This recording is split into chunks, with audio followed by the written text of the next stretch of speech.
Hello and welcome to Villa Park as sport continues to play its part as a distraction in difficult times. We will of course have tributes to Her Majesty the Queen ahead of kick-off as Aston Villa take on Manchester City in what is the first of our WSL coverage across the BBC this season. It's going to be a competition like no other before as the triumphant Lionesses return to their natural habitat.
Yeah, so fitting that European champions kick off the new season in stadiums just like this today. Chloe Kelly, the match winner at Wembley, and Lauren Hemp starting for Manchester City today. City will once again hope to challenge for the title, but they have lost some big names this summer. It's going to be fascinating to see how they fare. Villa have added an England hero to their ranks in new signing Rachel Daly. Her new club are looking to press on though after finishing 9th last season.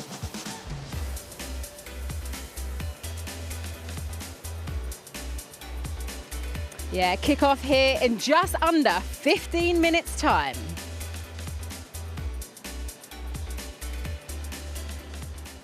And Villa Park looking in fine form. Some big sporting moments here in this stadium. And joining us fresh off the BBC coverage this summer, it is, of course, Anita Asante and Rachel Brown-Finnis. Rachel, we were speaking earlier. I know how excited you are for this new season. Lots of anticipation, though, going into this one. Well, I'm going to keep riding the crest of the wave from the summer and the enjoyment that we all kind of felt, you know, just for those players on the pitch, but for what it meant for women's football. And to bring that into this new Women's Super League season, bigger, better than ever before, worldwide superstars, including our new European champions, the Lionesses, all of them on view every single week for everyone to see. Fantastic. Yeah, because we was talking about the momentum during the summer. Will it carry on? And a lot of clubs already reporting record attendances, record season ticket sales, Anita. Yeah, absolutely. We're starting to see that. I think you're seeing today 6,500 reported to be here, 45,000 potentially at the North London derby as well. That's showing the growing interest. Yeah. And now it's the time to capitalise on all this momentum and the success of the Lionesses this summer. Oh, well, hopefully we will see that. Well, it has been some turnaround for Manchester City, though, because they have lost 5 Lionesses that played in that final at Wembley. They're already out of the Champions League also. Joe Curry has been speaking to their manager, Gareth Taylor. Well, Gareth, there's been some big player departures, some retirements. It's very much a new look Manchester City side. You've asked fans to be patient, but how are you asking your team to go out and play there today? I want us to play well. You know, I think there's some familiar faces in the starting 11 today, but we look strong. I think we look strong as a bench as well. We look strong as a group of players, and yeah, asking the supporters for that bit of patience, but they'll be right behind us. I think we've proved ourselves previously that we're more than capable of challenging for honours, and I don't see any change to that. I think we're going to be a really good team. Hopefully we can hit the ground running today. Kira Walsh in particular was a late departure to Barcelona. How difficult has it been for you to adjust to not having her in the side today? Yeah, slightly. I mean, it was obviously quite late in the window and we had to adapt things slightly with bringing in Yui, who was obviously not available today. But I think, you know, we've got players who can cope in that position. And I think overall, you know, as much as it was a big loss for Kira, I think it was opportunity for us to adjust things slightly, slightly change things and alter things, certainly with personnel, to what we normally had in there, because she played for a number of years in that role for the club. Yeah, really interesting to hear from Gareth Taylor there, because when you look at those departures, key experienced players, obviously your Lucy Bronze, Jill Scott, Ellen White, the goals that she brought to the club, but that late departure, Rachel, of Kira Walsh, going for a record transfer. How do you replace those kind of players? You're right, and after George Stanway had gone, and earlier, right at the beginning of the window, Caroline Weir had already gone, you know, that's the whole midfield changed for Manchester City. But particularly with Kira Walsh, she has been in that number 4 position, just in front of the back line forever at Manchester City. Nick Cushing brought her in as an 18-year-old or 17-year-old and said, you are going to be the player who's going to be that link between the midfield or from the goalkeeper, spin and play it into our attacking force, which has always been a dominant part of what Manchester City have done. Teams have known how Manchester City are going to set up and how they're going to play. Stopping them has been a completely different, you know, prospect for them. So losing Kira Walsh, particularly this late stage, will hurt. Gareth Taylor said that, you know, his starting 11 is still going to be strong. The fans are with them.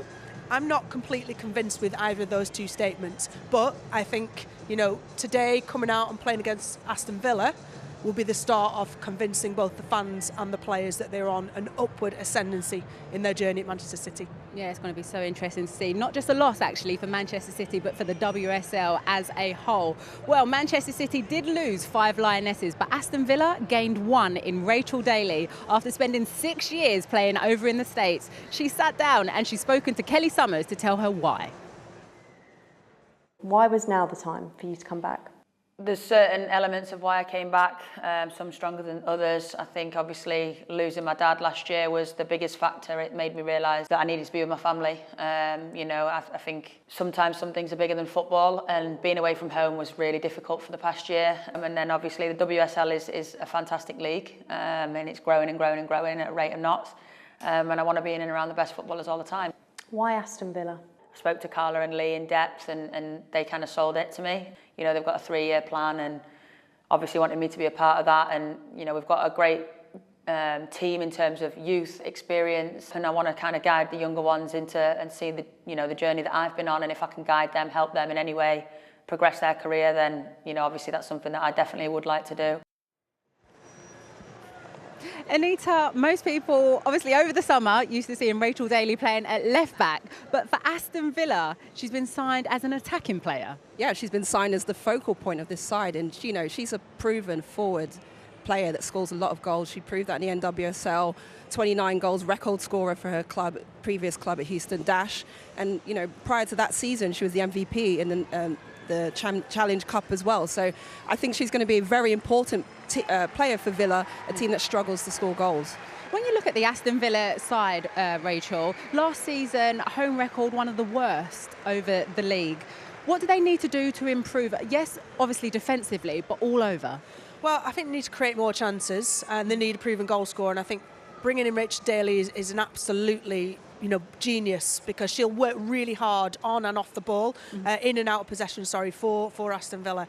And as Anita said, she could be that reference point, but she won't only, you know, just stand in the box and wait for the service. Yeah. They stayed up last season and the season before when they got promoted. They'll just look to do better than that.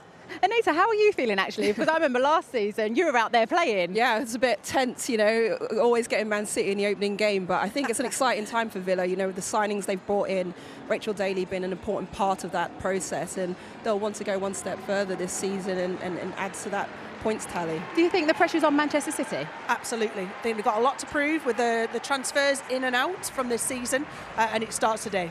Okay, well, as you can see, the players are getting ready. The subs are making their way to the bench. It's time to hand you over to our commentary team of Farrell Williams alongside Vicky Sparks. Thank you, Alex. Good afternoon, everyone. A summer of upheaval for Manchester City. As several Lionesses leave, the questions arrive. And here at Villa Park, we will see the first line of City's answer in the WSL. There is Aston Villa's biggest coup of this summer. Lioness and European champion Rachel Daly given a chance to shine in attack rather than defence This season for Villa is about further consolidating their status as a WSL club as they look to take points off City for the first time in this competition.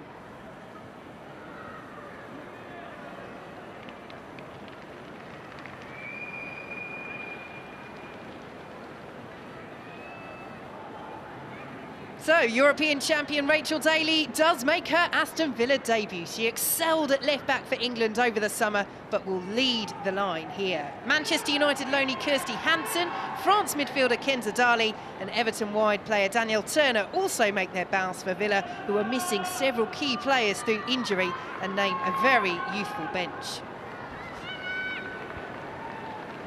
How do you solve a problem like Kira Walsh's departure? That's the key question for City, who move Leia Alexandri up into midfield. Captain Steph Houghton is recalled in one of 4 changes from the side that were knocked out of the Champions League qualifying stages again by Real Madrid last month. Stokes, Coombs and Angledahl also return. England's Wembley heroine Chloe Kelly offers the threat on the right, but so many familiar names, the likes of Stanway, Weir, Bronze, have departed for pastures new.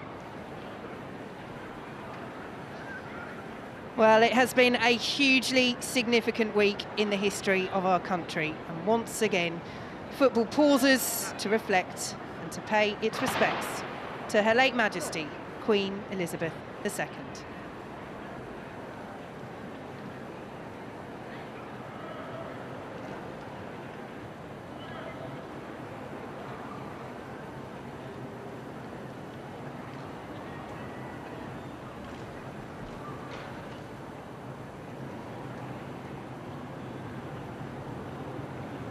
Everybody connected to Aston Villa was truly saddened to learn of the passing of Her Majesty, the Queen Elizabeth II at the age of 96. Over a 70-year reign, Her Majesty served the United Kingdom and the Commonwealth with distinction. The thoughts of everybody at Aston Villa are with the royal family at this sad time. Today, we pay tribute to Queen Elizabeth II and ask you to join us in observing moments of silence and memory, which will start on the referee's whistle. On the end of silence, we then invite you to join in with the national anthem.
Football remembers Her late Majesty, Queen Elizabeth II. And as it was here at Villa Park on Friday night in the Premier League, so it is this Sunday lunchtime, a chance for fans, players and staff to pay their tributes.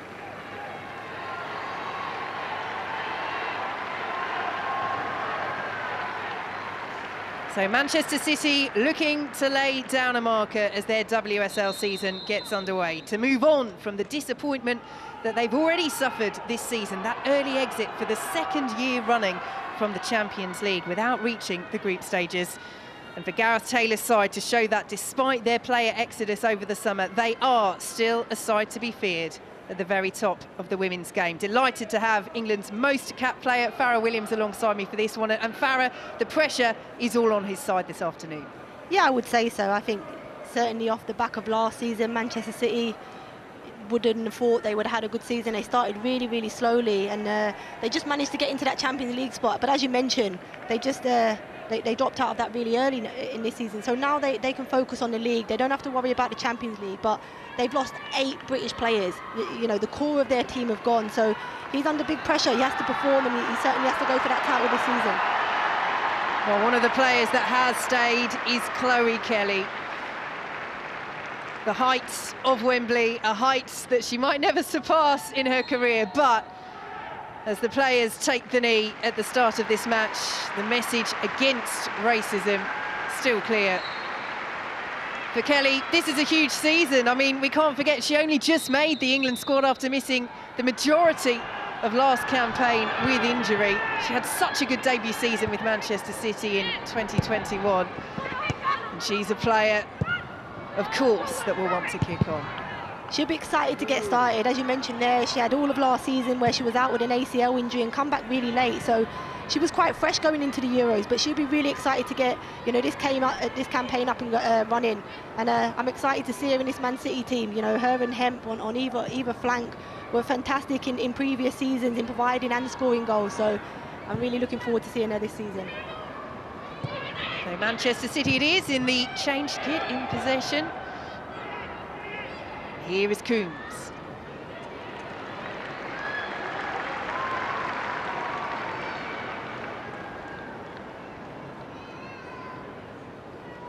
And it is a new look Manchester City midfield, not just from last season, but from their last match as well against Real Madrid. Back in August in the Champions League. Walsh, of course, departing in that world record transfer to Barcelona. City under early pressure. Deal with it well. Lasada and Fowler were both in that midfield, both on the bench for City today, and Maya Alexandri taking up that defensive midfield role. Here is Kelly. Blocked well behind by Pacheco for the first corner of the game, and it's gone to City. You could already see there in the Manchester City build, they're still trying to play the same way they played when Kira Walsh was so key to that team, and Alexandri seems to be very comfortable in receiving in tight areas, and they played their way out of trouble there to set up an attack.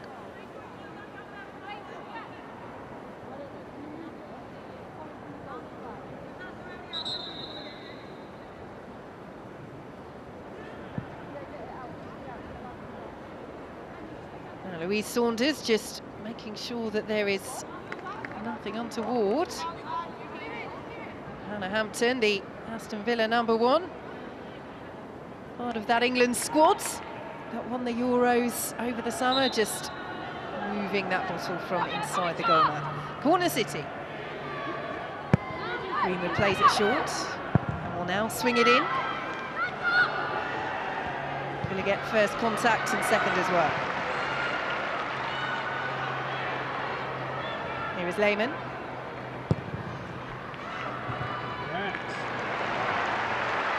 Villa throw.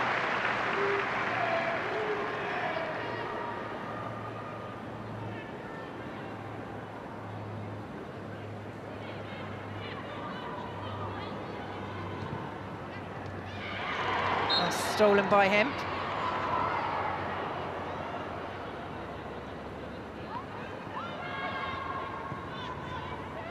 But for all the departures for Manchester City this summer, Farrah, keeping Lauren Hemp, keeping Chloe Kelly, we know the danger that they possess, as we saw all summer for England. Yeah, most definitely. Keeping those two, as I mentioned in the build, they're key to this team in terms of, you know, assists and goals. When they get going, they're phenomenal, and we've seen that, and we saw that in the Euros for the Lionesses, so it was key that Manchester City kept hold of them. Greenwood's delivery. Alexandri was in there. Villa try and counter. Space for Kirsty Hansen, the Manchester United loanee. Pursued well by Angeldal.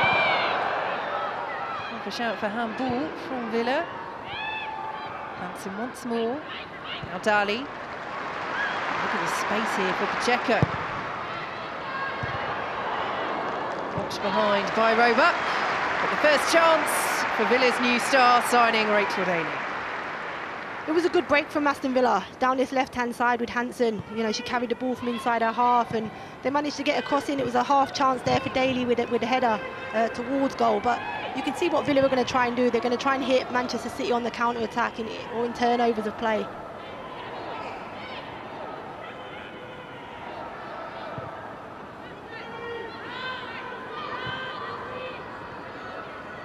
Yes, they are a side that they have struggled against in the WSL. Manchester City for Aston Villa. Villa losing all 4 WSL games, scoring none, conceding 17. But this only their 3rd season in the WSL. Looking to build once more, really establish themselves in this top flight. Good challenge by Danielle Turner, making her debut for Aston Villa this afternoon. I think we've seen with really good defending here by Anna Patton on Lauren Hemp. You know, Lauren Hemp is very quick down the outside, and she does well to just shield it out and play it off her for a goal kick. But Aston Villa, talking about Aston Villa, they've done since promotion, they've always struggled and been fighting relegation. I feel like Carla Ward's now trying to build a team that, you know, could compete a little bit more and don't have to go into every season, you know, trying to stay up.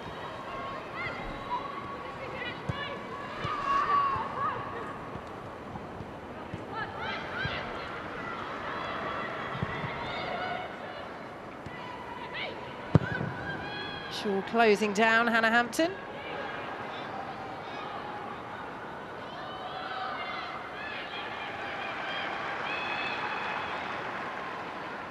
Well, what an impressive few years she's had, Carla Ward.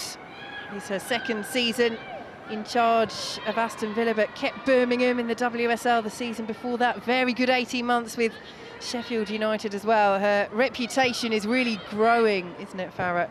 It certainly is, and you know, it takes time to understand yourself as a manager and as a coach and what you like, and profiling players to to your preference. And she's starting to do that here at Aston Villa, and you can see with the summer signings, she's really trying to build a team that, you know, can play in a certain style that she prefers. But she's been certainly fantastic, and to keep this Aston Villa team in the WSL 1, I think was a primary job last season.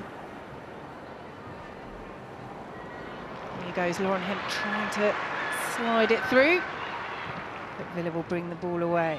Corsi.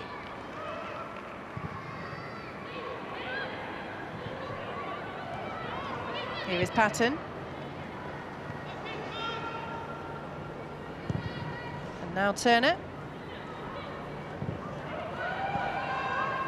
And we talked about Manchester City's dilemmas in defensive midfields. Notable, Farah, that Rachel Corsi starting there for Aston Villa today, and Dan Turner, who we thought might take up a wide position, slotting in at centre-half. It was a big loss towards the end of last season for Aston Villa when they lost Remy Allen, a key player, you know, very experienced WSL player. So she's a big loss for this Aston Villa team. But as you mentioned there, Corsi knows the league inside out and is a fantastic player herself and a good leader. So she's key for them in there today. Here come Manchester City with him. Stokes on the overlap, City corner.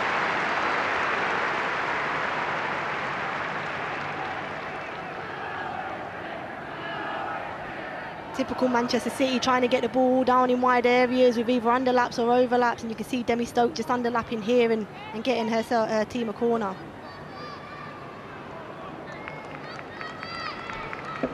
Good start this by City. A side on which there is so much scrutiny in the WSL this season. Their starts haven't been the best under Gareth Taylor. Injuries certainly playing a part last season. Can they change the record this time? Cleared away, just about. Pacheco will help it on. They've had a couple of corners, Manchester City, and they've tried some what looks like new ideas. Wondering what Gareth Taylor's conversation here with his assistant is about. He'll be out there on the side of the pitch now, probably giving some instructions. But yeah, they've had 2 corners now, Manchester City, and haven't really done much with those. And with someone like Shaw to aim for, number 21 just missing the header there. It's something they can make use of. She's scored twice already in the Champions League, couple of headers. And that's a difficult one for Roebuck to deal with.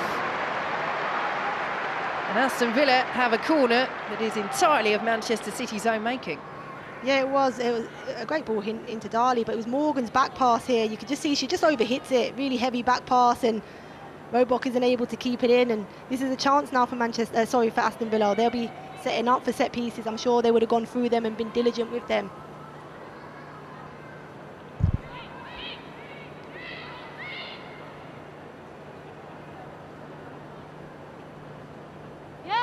Corner to Aston Villa. City will get it away. And then Lehmann with the little push on the edge of the box is deemed to be a foul. And City have a free kick. Not too sure if that was a foul. It was a great delivery, put into a danger area. Not too sure if Lehmann, there was much in the foul on the edge of the box. Sure, we'll see from the replay. It's a great delivery here into a danger area. Steph Houghton does well to clear her lines. There wasn't much in that for me from Lehmann on Coombs.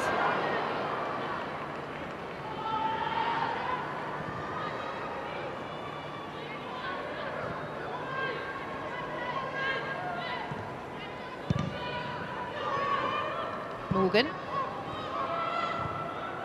Horton back to Roebuck with a little more measure. Interesting one this for Steph Horton, of course, huge disappointment for her at missing out on the victorious England squad in the summer.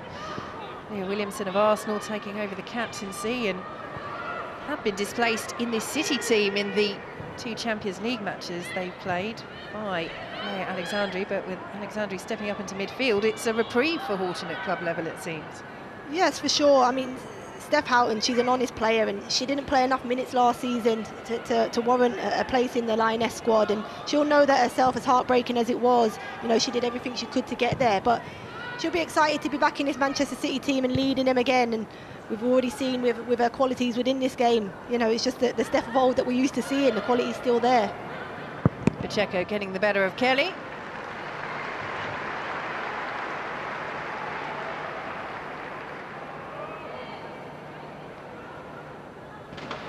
Well, she has been such a key player over the years for England and for Manchester City.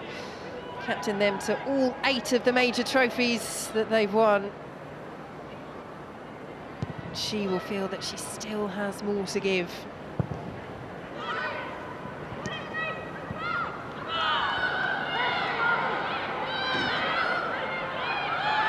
Now they're all appealing. Eventually, the throw goes the way of Aston Villa.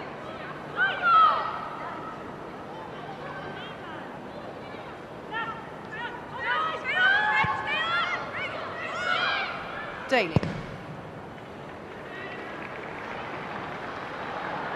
Malin can't control. It was a boost for Aston Villa to have her available for this one. She was a doubt. They're missing 6 senior players through injury, Villa. And there are big absentees among that list as well. You already mentioned the captain, Remy Allen, did her ACL back in April. Simone McGill, the new signing. The reason, really, that they brought Rachel Daly in, having signed the Northern Ireland International and then injured her knee at the European Championship. Villa knew they needed to strengthen, and Daly was delivered.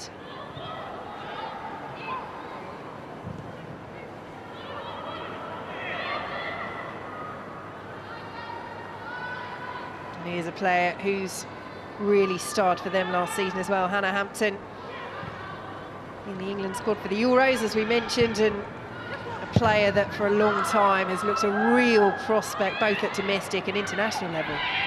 She certainly has great potential, you know, to fight for this #1 England spot. We saw at Mary Earps and how fantastic she was for the Lionesses in the summer. But Hannah Hampton has a bright future, and I think, you know, it's up to herself. If she really wants to push herself, you know, and be an England international, it takes more than just the ability on the pitch. Nicely worked by Villa. Darley to Hansen. Now Pacheco. Horton comes across. Pacheco can't pick out Darley. And City will clear.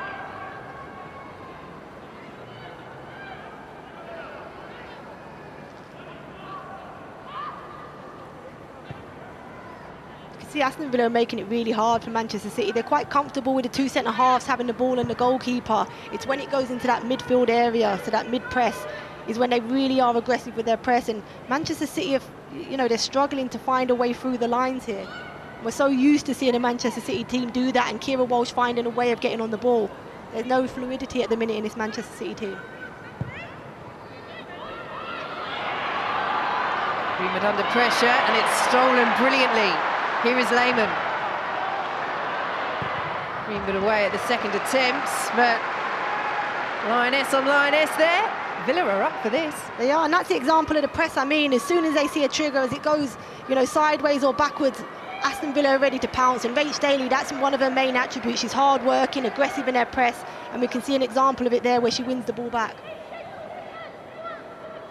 Well, she's been everywhere on this pitch at Villa Park in the opening exchanges. Metaphor for her career, really, in terms of versatility. Starring at left-back for England over the summer, but very much an attacking player for Houston Dash, the side from whom she joined Aston Villa this summer. And it's interesting, isn't it, Farah? Rachel Daly's a player that has embraced that throughout her career, but Georgia Stanway, departing to Bayern Munich from Manchester City over the summer, very clear that versatility for her was a reason to leave, not able to make a position her own, and said, yes, she's happy to do a job for a team. Players will always say that, but we're trying to get into the starting 11 at national level. It's a challenge.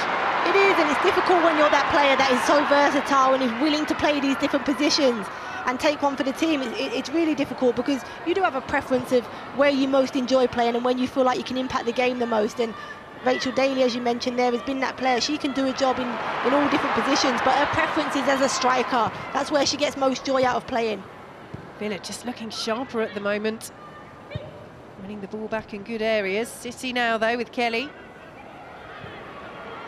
It's the better of Pacheco. Now she feels she might have been pulled back there. I think that's the look that she is giving the lineswoman on this near side. I feel like Aston Villa will see this as an opportunity. Manchester City, nobody really knows too much about them. They've had a lot of, turnovers in the summer. I think they'll see it as a real opportunity to really get amongst this Manchester City team and challenge them today.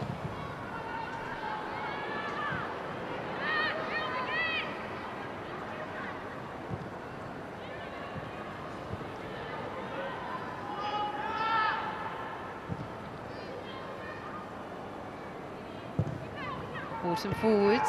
Here is Shaw. Corsi for Aston Villa. Now Patton. So much attention on Rachel Daly's arrival, but getting Anna Patton back on loan from Arsenal, big boost for Aston Villa after her spell with them last season. Yeah, another good young player, and one that, for Aston Villa will be key this season in a way that they want to play, comfortable at the back, playing out. Very good defending 1v1, and she just has a real presence about her inside that, inside the box when defending.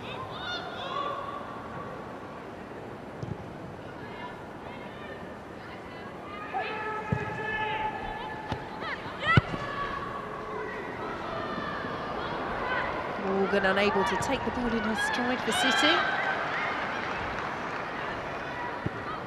Daly composed to Hansen.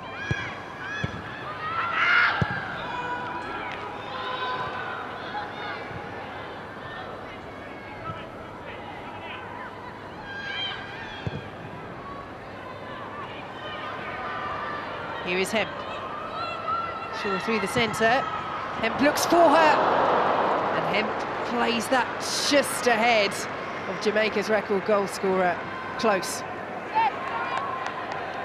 Fantastic here from Hemp. Keeps her width nicely out on the left-hand side, and then once that ball's at her feet, if the defender don't get close, she will do this to you. And she just pushes it past the fullback Malian and gets a great delivery across the face of the goal, and Shaw will be a little bit disappointed. She just didn't put her leg out a little bit earlier to get a touch on that. Well, a lot resting on the shoulders of Khadija Shaw this season after Ellen White's retirement. They were the two players, Gareth Taylor said, White and Walsh, that really gave City a bit of a jolt in terms of how late those decisions came. But In terms of goals, last season she did get 19 of them for Manchester City. 9 of them came in the WSL. I think she's proved that she can score. She adapted really well to the WSL, sure did. And she didn't start as many games as she'd have liked. As you mentioned there, her and White kept flipping between who would start the games, but she certainly can score goals in this league. Kelly's ball in, chested back very calmly by Rachel Coursey. Coursey just shows her experience there, just gets herself in a great defensive position, and you can just see it here, a turnover in midfield, and Coursey just reads the play really well, and as the cross comes in, nice, calm and composed, chest back to her keeper. Villa captain, Scotland captain. As you say, a player with so much experience in this game. And that's what Villa need, that composure, which they've shown in the opening 20 minutes. 0-0 with Manchester City. They've looked really comfortable, trying to play their way. They're not falling into any of the Manchester City traps. It's been quite interesting. They've been actually flipping between formations, which is really interesting. Given away now, though. Here is Hemp. Easy for Hampton.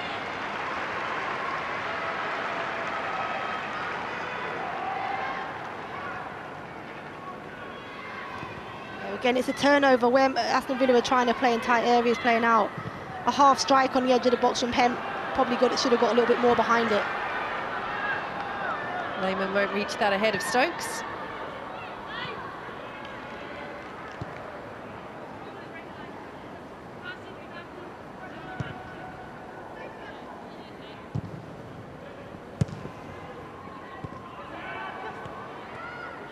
Darling.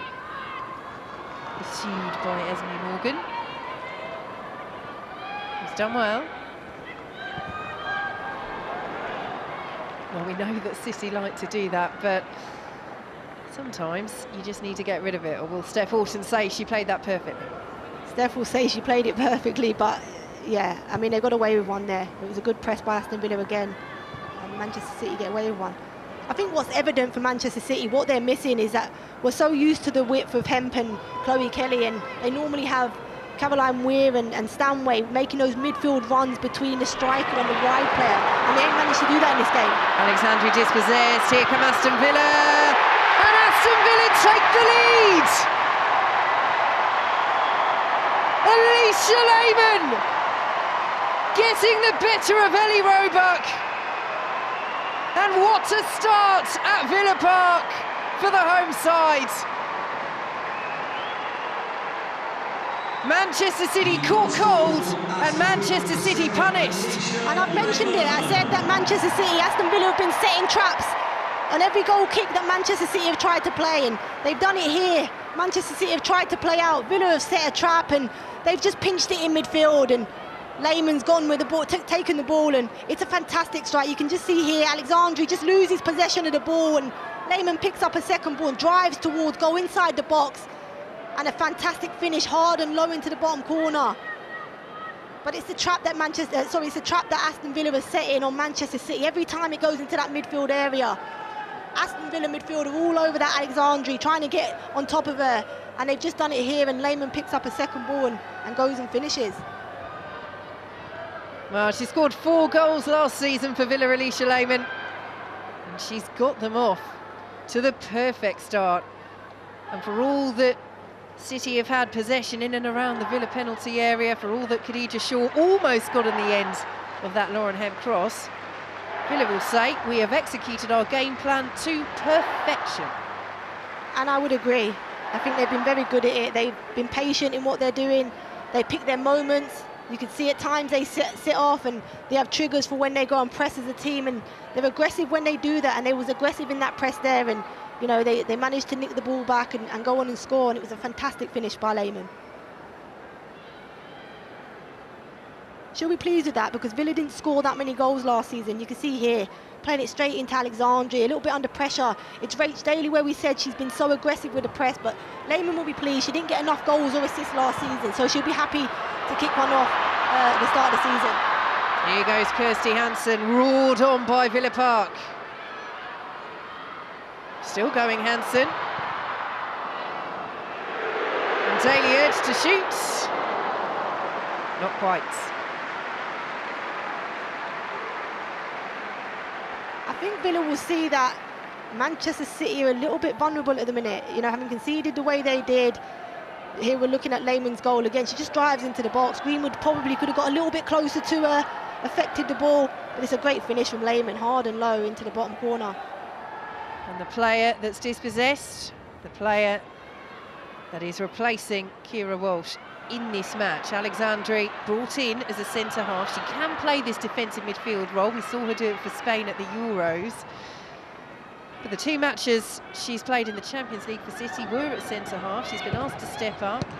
They have Yui Hasegawa, their new signing, who's injured, who can play there. But again, Gareth Taylor making it very clear that although she was bought after Walsh left Hasegawa, she's an attacking midfielder. Really, they don't have that specialist replacement, and you are trying to replace not just any old defensive midfielder, but the best defensive midfielder in the world. Kara Walsh is going to be so difficult for this Manchester City team to replace like for like. I don't think it's possible that they do that. There's not another player like Kira Walsh. But what they need to do is adapt their style of play for the personnel that they have, and until they do that, all eyes are going to be on players that are playing in their position, like Alexandri today, and they're going to be under immense pressure with that. Given away by City once more. Here is Daly. Dali. Intercepted by Morgan. Space for Chloe Kelly. But the passes, the connections are just coming up short at the moment for Manchester City. They are, and I wouldn't say that Alexandri is the problem for Manchester City today. I think Laura Coombs and Angahard needs to do more for Manchester City in that midfield, in those advanced positions. Hemp just overruns it. Flag is up. Shaw knew that, hence the casual finish.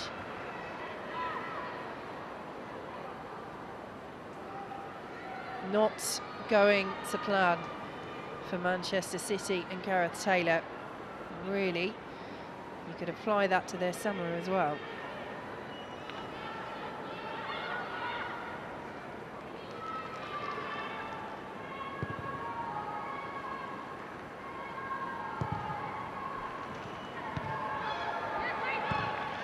Here come Villa once more. Kenza Dali. She's ticking like a metronome in the heart of that midfield for Aston Villa. Aston Villa just look more organised. It's so unlike Manchester City not to look organised and disciplined in their roles, their individual roles. But when you lose 3 midfielders the way they have, it loosens the team massively. And Manchester City look a little bit lost. They don't seem to find a way through their midfield, and they're struggling today. They will always look to play out from the back. They've done that very well. But Villa's press is relentless. Here is Angeldal.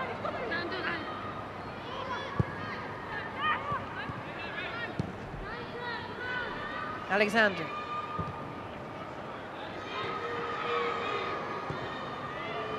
Stokes. Hemp.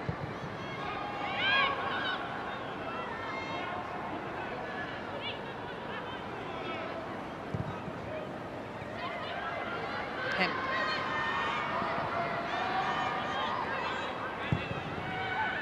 Here is Coombs. Saw Chloe Kelly, who stepped back, trying to make sure she wasn't offside. And the flag eventually does go up.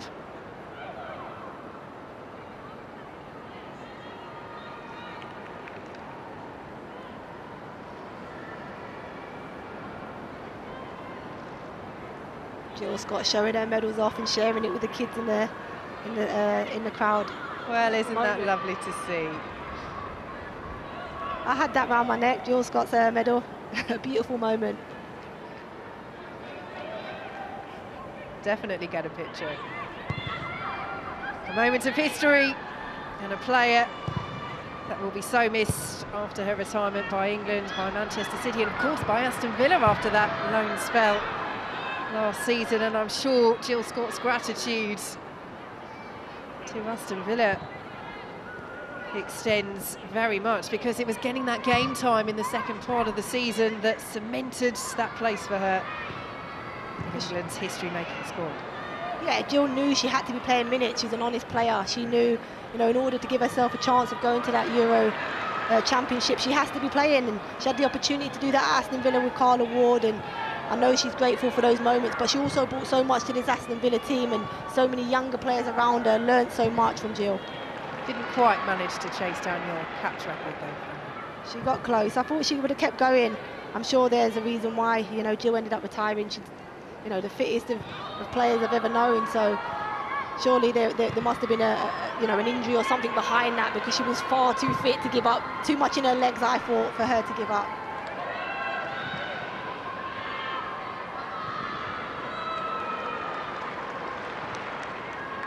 Alexandra. Angledal. Horton looking for him. Coombs will latch on. Shaw is in there. Hampton makes the save. Better though from City. A little bit better. When they get the ball into wide areas, so you can see here, when they get it into wide areas, they're effective. But this is what Coombs needs to do more from midfield. We're so used to, as I mentioned, Caroline Weir and Stanway making those runs in advance from midfield, those really effective runs. And I think that's the first time Laura Coombs has done it in this first 30 minutes. So I think they'll be more effective if they start to do that.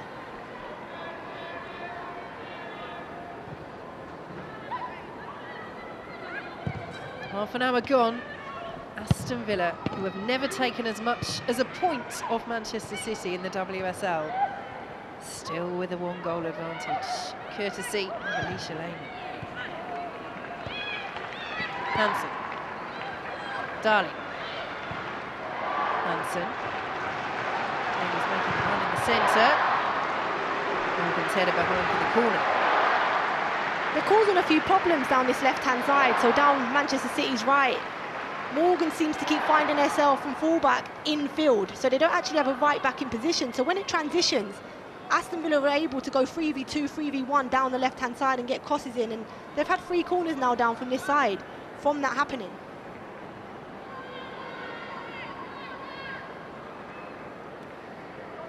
Well, there is the goal scorer. Darley delivers. City away. Charged down by Villa, and Daly will curl. What a goal! The Stars signing off the mark for Aston Villa. And it goes from bad to worse for beleaguered Manchester City. Well, that's what they bought her for. She can do a job at left back, but when you put her up front, there's what she can do. She can score goals for sure, she's proved that. Again, it's another fantastic delivery. Whipped in under the keeper, put into a danger area. The head is not cleared far enough. And you can just see Rach Daly on the half turn, wraps it to the far post. The execution of this strike from Daly is fantastic. And just bends it. The keeper has absolutely no chance of getting it anywhere near it. And she's off the mark for the season. You can see here, look, she just wraps it, uses Steph Houghton to bend it around. And the keeper, Robot, has no chance of getting anywhere near it. Beautiful strike. A goal worthy of a European champion. And the faces on the Manchester City players say it all. 2-0 down against Aston Villa. And I don't even think Manchester City have enough characters within their team and personality to even change the game. And I know they said, you heard Gareth Taylor say that he has a stronger bench this season, but I don't think they have personality in it to change it around, but we will see. It's early yet, it's only 35 minutes into the game. 35 minutes into the domestic season, but City already with a big task at Villa Park. Scrutiny has been on them over the summer. How will they respond? Where are those characters? That's what they have to dig deep and find, show to themselves as much as anybody else. Hampton again, right behind the effort, this time from Kelly. But we have to say, Farah, that there are players in this City team. Yes, they've lost huge characters, but the player taking the shot here, Chloe Kelly, has dealt with the pressure of Wembley. So has Lauren Hemp, so has Alex Greenwood at a home European Championship. Steph Horton, captain of her country and club for so long. City do look to step it up through the gears. That will be allowed to run behind, but it's balancing that with the players that Gareth Taylor's side have lost, as we saw Jill Scott in the crowd, Ellen White, Georgia Stanway, Kira Walsh, Lucy Bronze. This goes on, doesn't it? I think they've lost the culture of the club, and what we're so used to seeing in the WSL, this is the goal again, and it's worthy of seeing. It's good from Lehman, press on the edge of the box, but it's the strike from Daly on her half turn, the way she just wraps it around. But as you're saying, I think they've lost the culture. The players that were here, they knew they had personality. They knew there was a certain way of playing, and they demanded high standards of each other. Yes, these players that have come in, you know, they've won European Championships recently and they've won medals, but they certainly haven't done it in a Manchester City shirt as often as the 8 players that Manchester City have lost. And I think that's half of the problem. Manchester City have a way of playing, and these players, they either change that or they adapt to it and try and play that way, and it's going to take time. Still time in this match for Manchester City, plenty of it, but it has been a superb performance so far by Aston Villa. I've not seen a Manchester City team give the ball away as much as I have in this opening 40 minutes. You know, so used to seeing the crisp passing from Manchester City, slick passing, but I mean, Carla Ward here, she'll be happy. We saw the celebrations when Daly's second goal went in. Do join us for the Women's Football Show. I'm sure Carla Ward will be watching, particularly if it stays like this tonight. 11:50 on BBC One. All the action from the opening weekend of the WSL. And what a match we have for you on BBC One next week. Arsenal against Tottenham, the North London derby at the Emirates. Over 45,000 tickets sold. It promises to be a cracker. Manchester City win the free kick. They need something to go their way. The referee's going to speak to Pacheco. It was just late. She tried to get tight as the ball travels and just mistimes the challenge.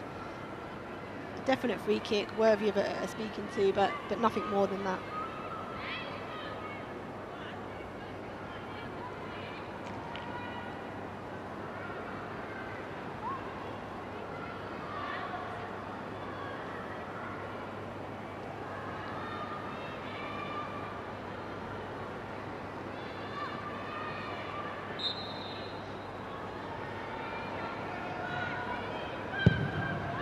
Kelly's delivery. Morgan to Horton. Have a go. Once again. Well, they're unerringly finding her at the moment, Manchester City. What a ball that is for Hansen. Villa pushing forward once more. Linkilda Brown through the middle.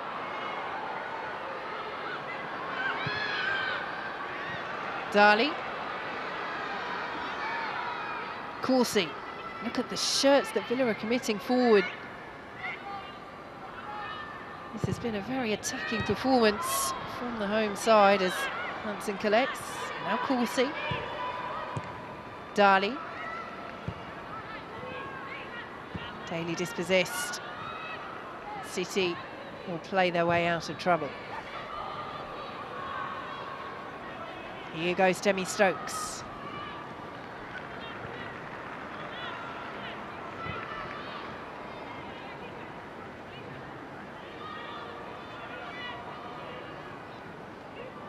Well, the break in a season, or the break between seasons, of course, can affect momentum. Manchester City were on a 9-game winning run in the WSL, 8 clean sheets. Yes, we've mentioned the turnover. Of course, that's had an impact.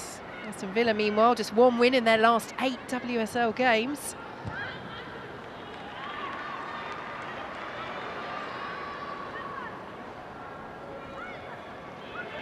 But if there's one word you can use to sum up this scoreline so far, and certainly this performance from Villa, it's deserved. Very much so. And I've just got a word on Hannah Hampton in the goal for Aston Villa. Some of her distribution, I mean, if this was in the men's game and you're talking about Edison or Allison, would be absolutely raving about it. She's just done a beautiful sidey and set up her team on a counter. She's just driven one through the middle of the park to Rachel Daly on the floor. She's phenomenal for this Aston Villa team. She has so much potential. 2-on-2 for a moment there. Hansen and Daly. And City struggling to get a grip in this game. The hours we mentioned, I think, as I mentioned, Aston Villa, I think, have seen this as an opportunity to really get in Manchester City faces, and they've done it really well, been really aggressive with the press, and they've made Manchester City look vulnerable at times in possession.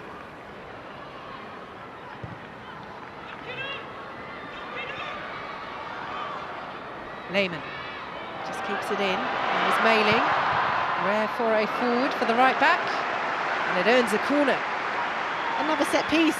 Aston Villa will be happy. They've just scored from a set piece.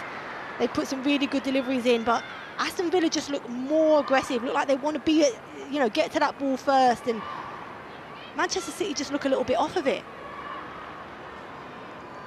Maybe they're shell shocked. 2-0 down to Aston Villa within inside 35 minutes. A side that they've never failed to beat, Manchester City, in the WSL in their previous 4 encounters. But it's Villa on top. Villa with the corner, and the header was won and sent wide by Anna Patton. But again, it's another good delivery from Aston Villa. Darley's set pieces, this one's driven, and Anna Patton has a free header just outside the 6-yard box. She has to do better here, Anna Patton, for me. She probably just doesn't, she's unsighted a little bit by Houghton jumping in front of her, but a good delivery, and they've been threatening from set pieces, Aston Villa. So far, so very good for Carla Ward's side.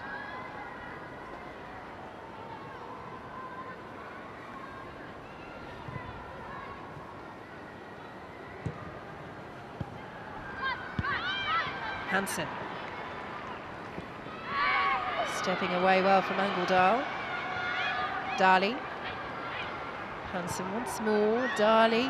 Again, Villa with plenty of claret and blue shirts forwards. City get the foot in, and here is Shaw.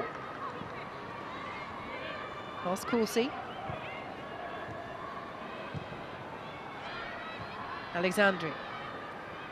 Greenwood. Here is him.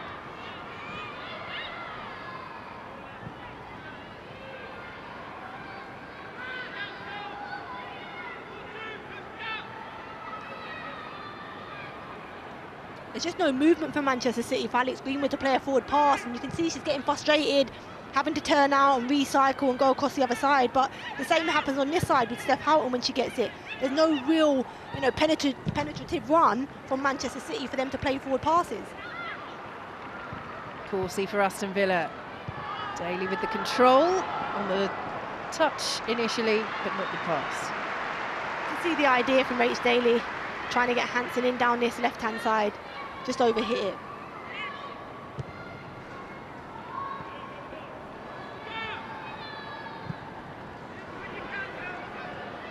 Where do Manchester City need to change things then, if we're thinking of personnel, or is it about tweaking the tactics with the player on the pitch?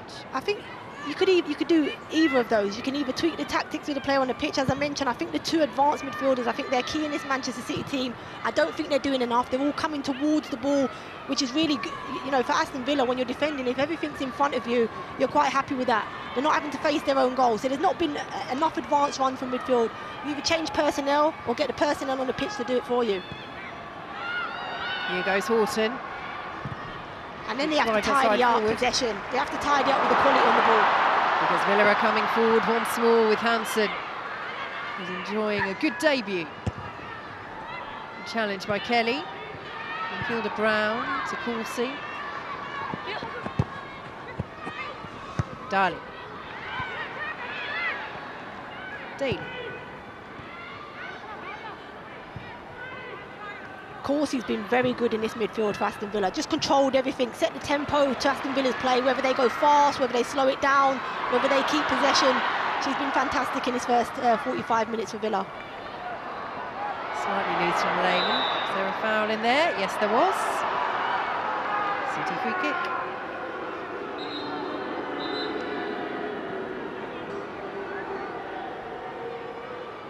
There are boos around for referee Louise Saunders for that decision, but there will be a huge amount of delight around Villa Park for the performance that their side have put in this first half. And if we talk about the comparisons between game plans, it's so clear what Aston Villa's is, and I think there are question marks over Manchester City's. And I would agree. I think, as you mentioned, Manchester City, apart from when they get ball in wide areas, I don't really see what else, you know, is in their game plan to do.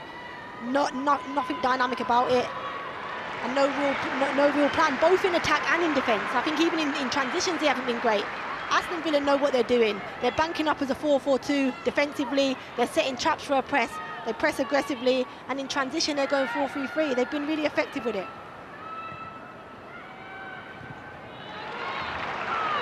Well, this is a challenge as well, when you've spent the whole pre-season with Alexandria and Greenwood as your centre-half pairing.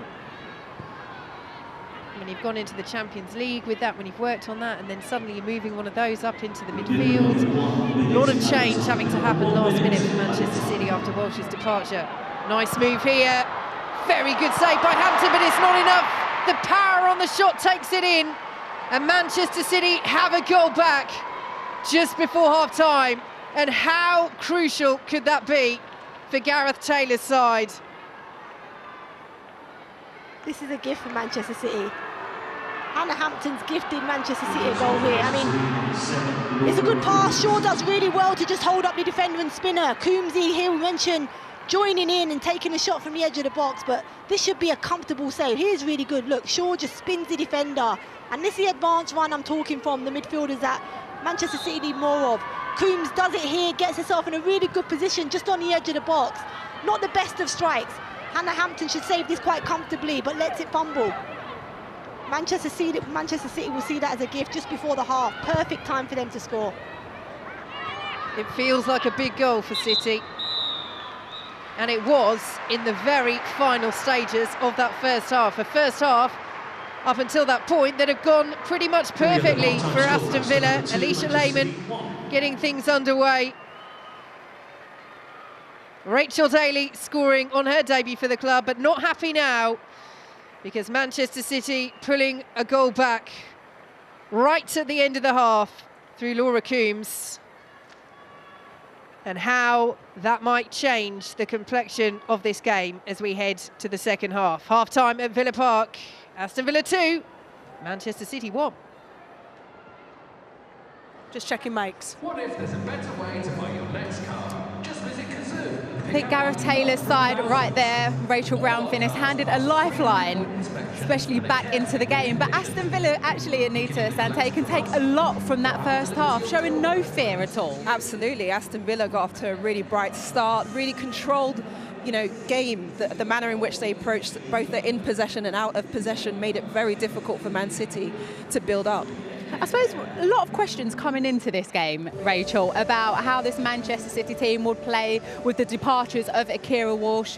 But I suppose the interesting thing when you look at them in the first half, lack of tempo. Yeah, you could see at times it was a very pedestrian, certainly out of the back, playing from Ellie Roebuck across the back line to the midfield. It was at walking pace at times, getting hold of the ball, looking up and thinking, not quite sure where to go from here, or the movement in front wasn't dictating the tempo of play. You get the ball forward to the likes of Chloe Kelly and Lauren Hemp, and they do look dangerous, but it was that initial, what they've been so good at for so many years, Manchester City, just was about 60% of kind of the usual tempo and capacity out the back. So disappointing start for Man City, but all credit, because Aston Villa looked at that, knew it, and set traps. And that's why Anita is giving me a smile right now, a former Aston Villa defender and player. But actually, lack of tempo from Manchester City, and that's how it led to Aston Villa getting that first goal when they dispossessed them. Absolutely. I think the front press from Alicia Lehmann and Daly has been really good. You know, you can see that they're tenacious, they're waiting for the right moment, and they're capitalising and sniffing that vulnerability in that Man City defence. Here they get pickpocketed, and then Lehmann's able to drive into the box with a really comfortable finish. Oh, what a finish that is, eh? Oh, unreal. They've been phenomenal, haven't they? This is it. You could see the problems early on for Manchester City. They're trying to play out as if it was Kira Walsh, and Alexandra is just not quite at the same sort of tempo. Not not used to playing that possession, but taking nothing away from this finish. Low, hard across the keeper, no pressure on the ball from the defenders. Nobody really kind of put a stop to that. You can see what it means to Villa. And Anita, Carla Ward actually spoke about her team needing to be more clinical because you were getting opportunities last season and not finishing them. Absolutely, and that's what Rachel Daly and Lehman are offering at the moment, especially Daly in that front press, being aggressive and hungry and having the composure and the clinicalness to, in the second phase, you know, to finish it the way she did, shows that, you know, she's hungry for goals. Well, what a way to make your mark in front of a home crowd. Rachel Daly coming back into the WSL after spending 6 years. Anita, it's an absolute screamer. Oh, it's a beautiful goal, and it comes, you know, from a corner situation where the corner's an in-swinger into the box and it's not a clear clearance. Alicia Lehman's able to just get some pressure onto Laura Coombs, and you can just see Rachel Daly peel off to, you know, the available space in the 18-yard box there, and a lovely bended finish into that corner. Technically fantastic from Rachel Daly. We've seen from her Houston Dash days that she's been able to do this time and time, season and season again. But what I'm seeing is Rachel Daly is starting to get the best out of Alicia Lehman. The way that those two have worked together on this occasion, Lehman presses the ball, it rebounds off from Laura Coombs' attempted clearance. It goes across to Rachel Daly, and she's in acres of space and takes the opportunity to execute perfectly. A wonderful finish from Daly, but from, you know, Alicia Lehman has been around this league for quite some time, and she's an international player, but hasn't necessarily been a proven goal scorer. But that duo, the two working together, I think is bringing the best out of both. You can see the confidence running through this Aston Villa side, but actually handed a gift just before the half-time.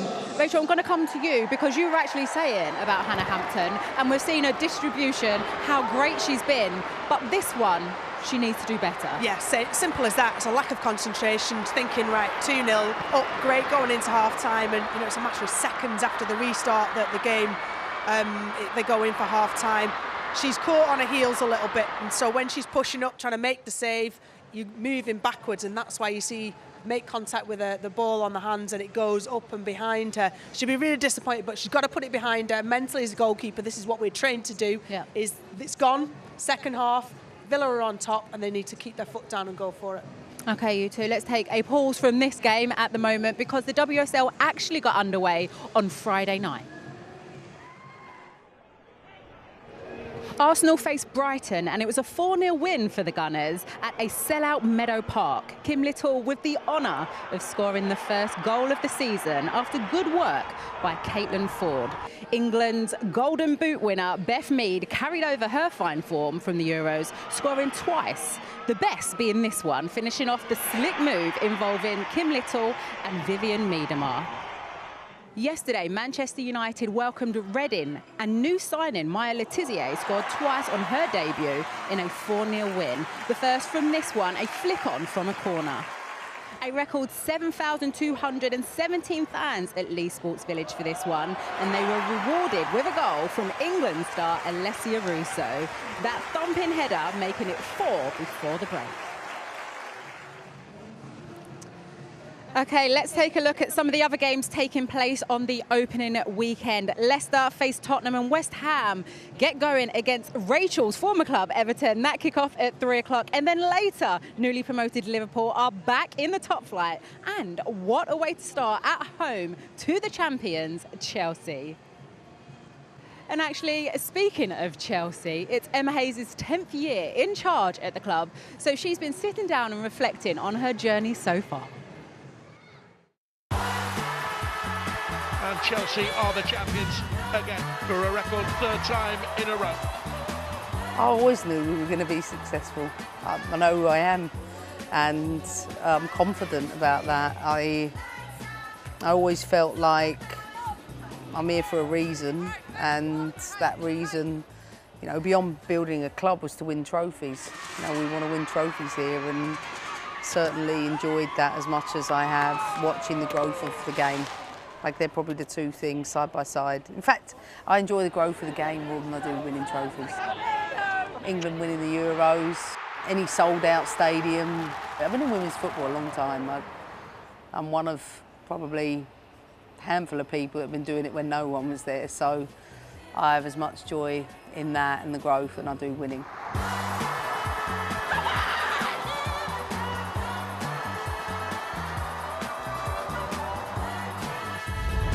I just remember potential. I don't remember anything. I remember it not having anything, nothing to start from, which made things really, really hard because it meant very few people had to do a lot of jobs at the beginning. The level was terrible, but all my focus was on off the pitch, like getting the infrastructure in place. That was all I was interested in.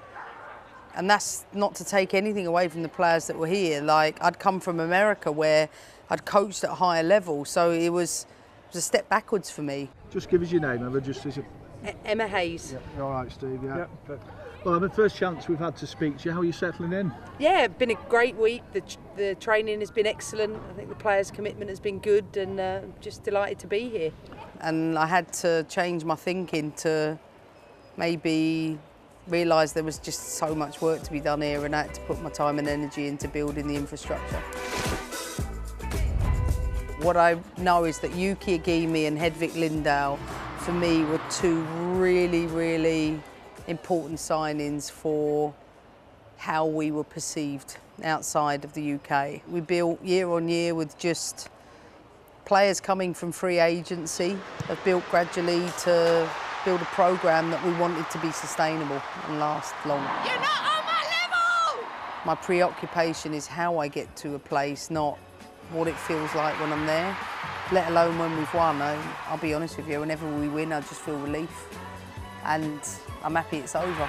I think change has to happen the most when you win. If it's not broken, break it. Well, we feel relief that she's still in the WSL, Anita. She said there right at the end, if it ain't broke, break it.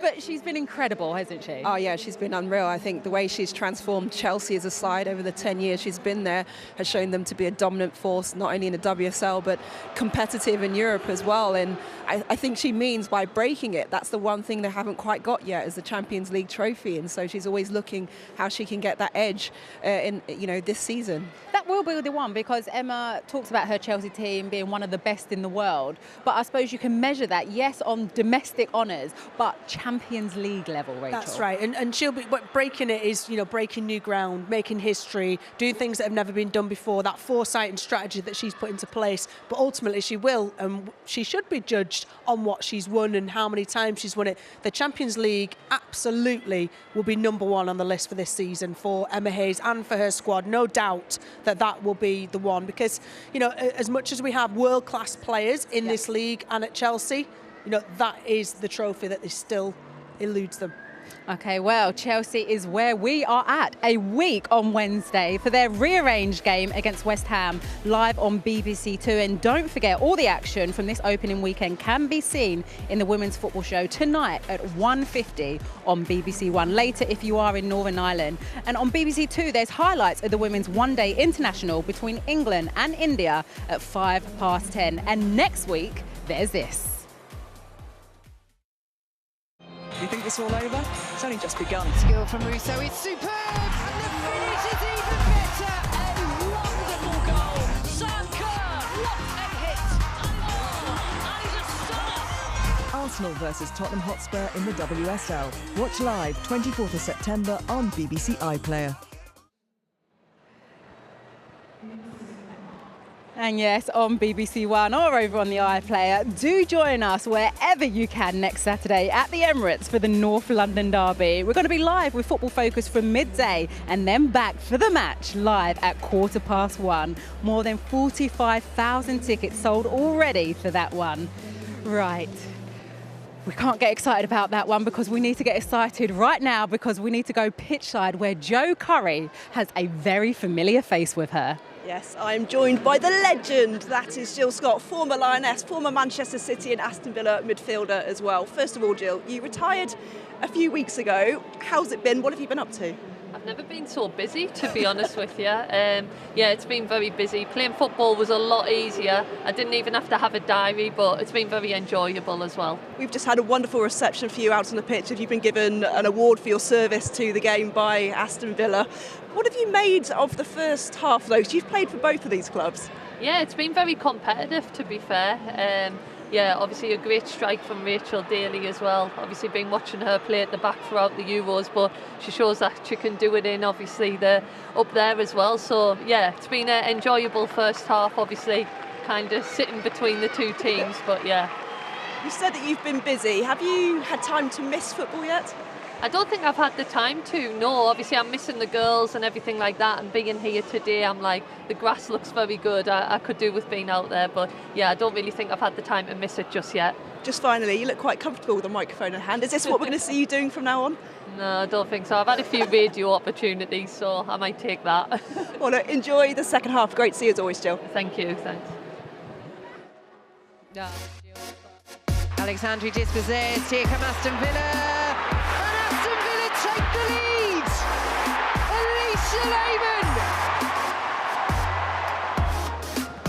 Charged down by Villa. And Daly will curl. What a goal! The star signing off the mark for Aston Villa. Nice move here. The power on the shot takes it in. And how crucial could that be?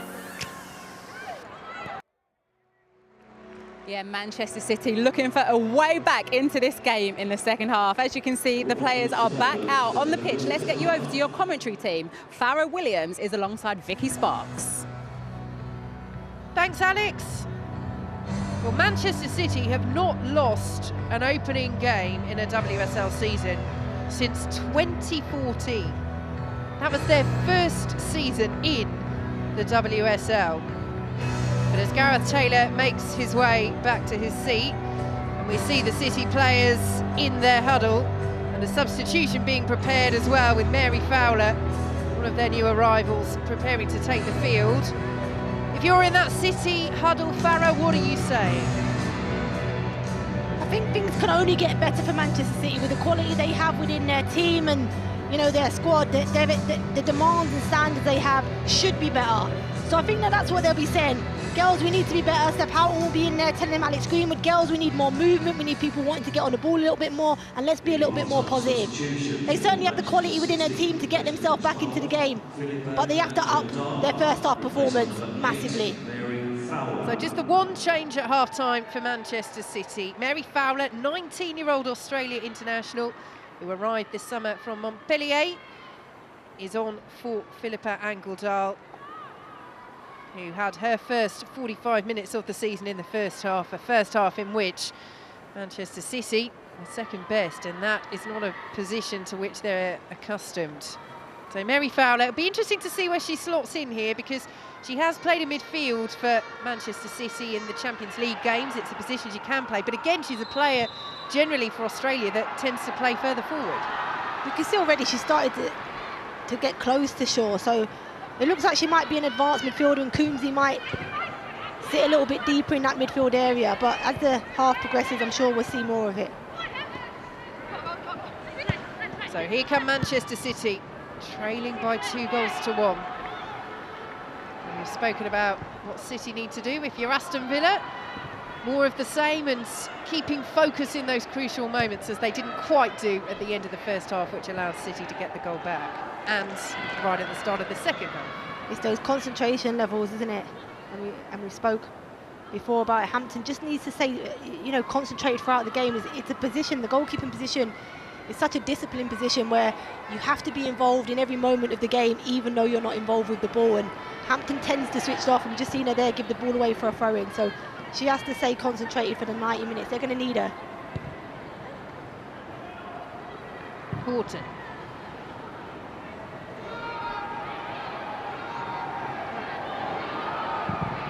Nicely worked by Manchester City, but the cross in the end was lacking.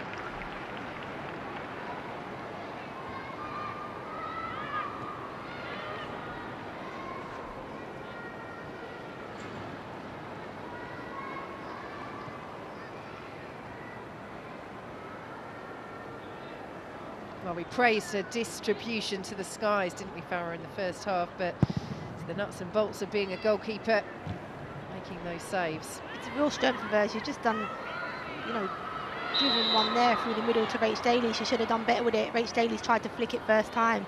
Actually would have been a good ball if Rachel Daly had held it up to allow the midfield to join. Darley's little tug back on Kelly. Manchester City free kick.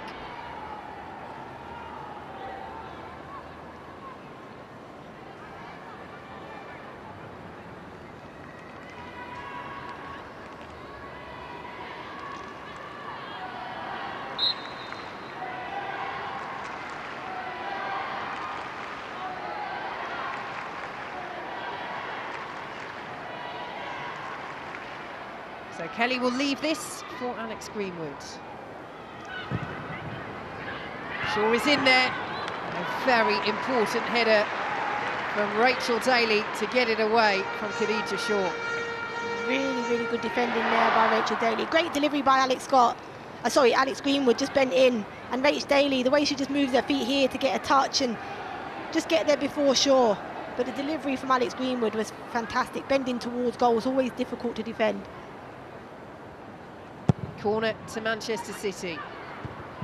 And the first contact was made as well, and the header in the end is over. What a good position for Khadija Shaw. What a chance that goes begging for Manchester City. Big chance here for sure. It just comes down. I think it's off the defender, Corsi, and Bunny Shaw. She's just underneath it and heads it up and over. She probably should have delayed it a little bit, allowed for the ball to come down and headed it more on goal, but an opportunity there for sure in Manchester City.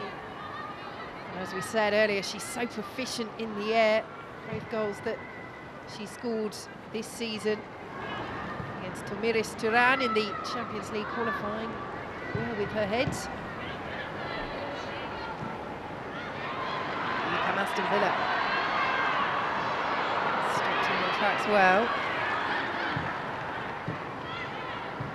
Alexandra Fowler, nice control. Almost taken away from her. Aston Villa want the free kick, not given.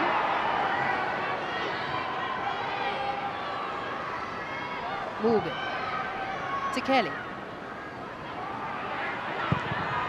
Good work by Kelly. Powerful header away. Once more before it can reach short, this time by Turner. Our referee Louise Sanders has stopped play.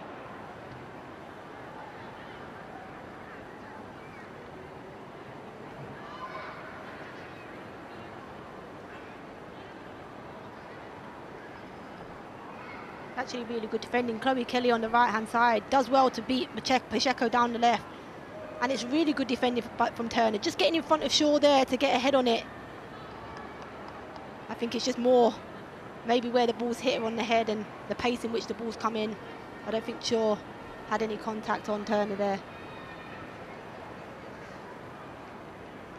But that's what we need to see more from Chloe Kelly. Going 1v1 down that side against Pacheco and getting crosses and deliveries in, because Shaw will love that. She'll love crosses coming in from either side, and she's a player that can attack the ball. And as we said, responsibility very much on her shoulders with Ellen White's retirement. 9 goals and 3 assists in the WSL last season. She averaged a goal or an assist every 66 minutes, Khadija Shaw. Only Sam Kerr was directly involved in goals more frequently. She has the ability, as you said earlier, Farah, she's proved she can do it in the WSL, but it's consistency in game that perhaps is the key. That's something that Gareth Taylor talked about earlier in her Manchester City career, just bringing that influence throughout or more in the 90 minutes and not dipping in and out of games. Yeah, for sure.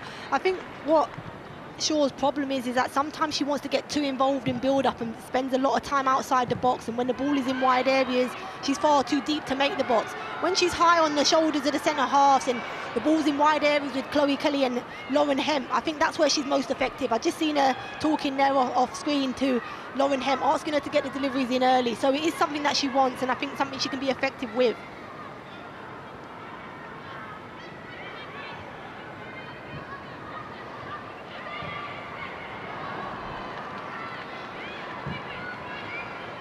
Fowler.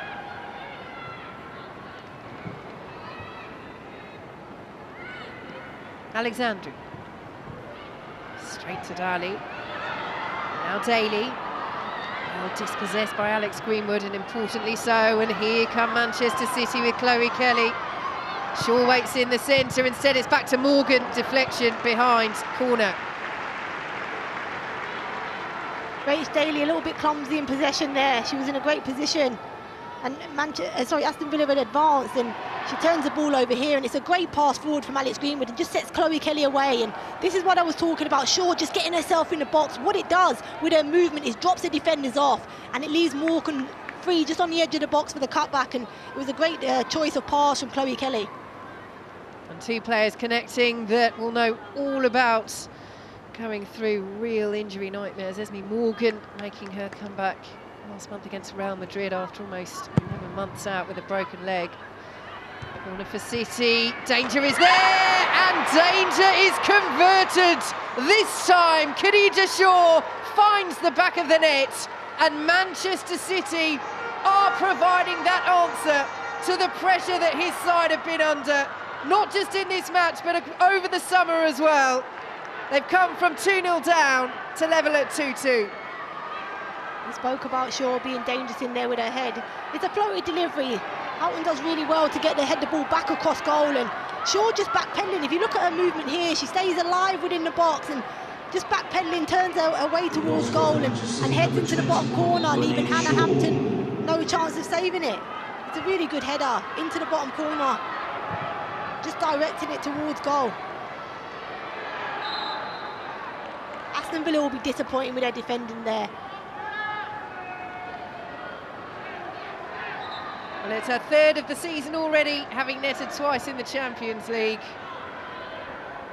But that goal is the biggest so far this campaign, because Manchester City, under so much scrutiny coming into this match, under so much pressure at 2-0 down, have found a way to respond. And perhaps, Farah, we are getting answers about the character of this side.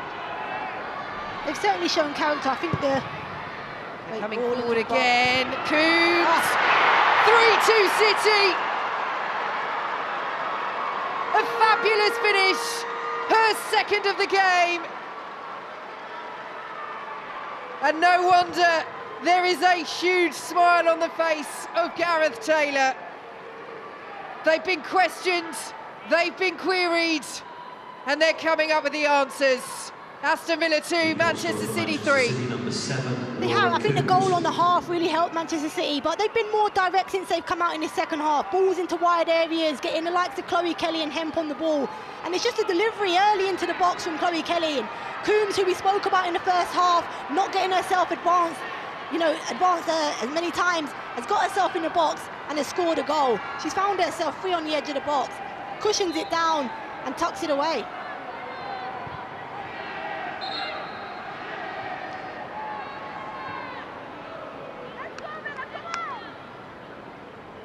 They are rising to the occasion, Manchester City.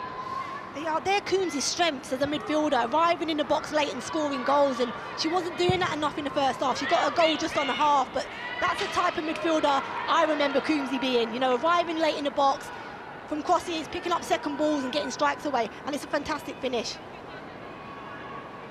Well, it had all been going so well. Not anymore.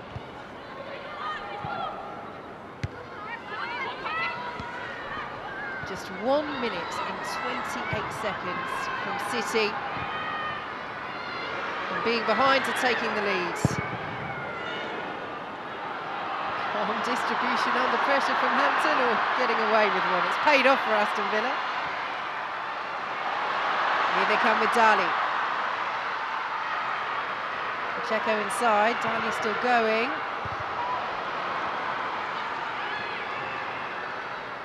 Mailing. Corsi. Mailing won't reach that.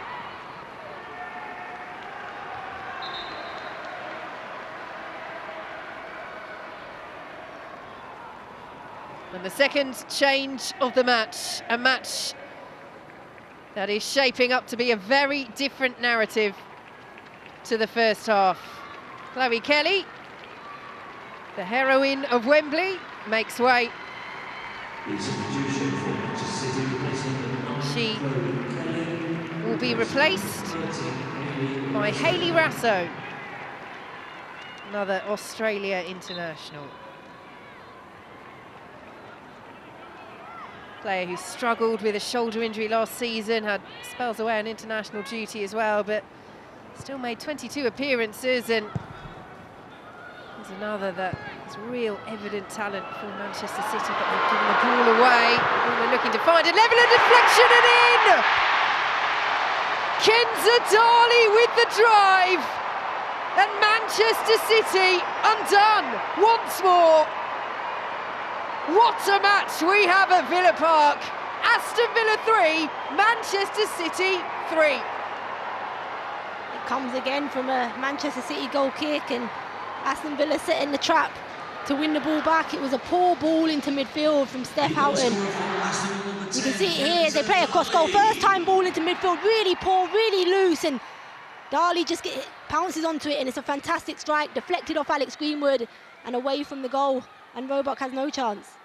You can see the deflection there, just takes it away from the goalkeeper. But again, it comes from an Aston Villa press, part of their game plan. Set traps, can we press this Manchester City midfield? Can we pinch the ball? And can we attack towards goal? And they've scored 2 goals from that this afternoon. Well, it's on target. It will be her goal. And what a debut she's had, Kenza Dali, the France midfielder for Aston Villa. Huge deflection, as you say, Farah, off Alex Greenwood. But the initial effort was heading towards the net. The frustration for City is that Roebuck would have been right behind it. I think more of the frustration is how sloppy and how loose they've been in possession in their build phase, and when they're building from the back, how loose they've been in midfield with that. And it's disappointing. They've just gotten themselves back into the game, you know, having a poor 45 minutes, putting themselves 3-2 ahead, quite comfortable in this second half. To give away a goal like that, they'll be disappointed.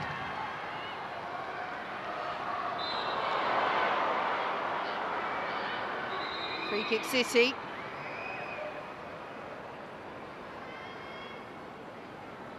She's been at the heart of everything, Rachel Daly. Exactly why they signed her. She's been fantastic for Villa this afternoon. I think part of the way in which Aston Villa are playing is because of her attributes and her strengths as a player. You know, a high-pressing, aggressive player, and somebody that likes to get in the box and score goals, and she's done all 3 of those things this afternoon. And that woman on the score sheet as well, Kenza Dali. Again, a player, I think, that brought in this summer with all the focus on Rachel Daly, but Dali arriving from Everton, a very shrewd piece of business, and, well, if you try your luck, sometimes you get a bit lucky.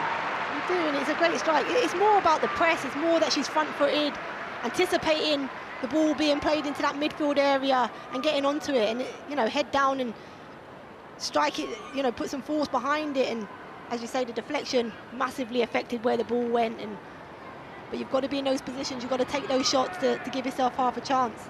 Massively affected her celebration, I think, as well, there. Rueful acknowledgement. So Shaw still receiving treatment for Manchester City. Daly is back up to her feet.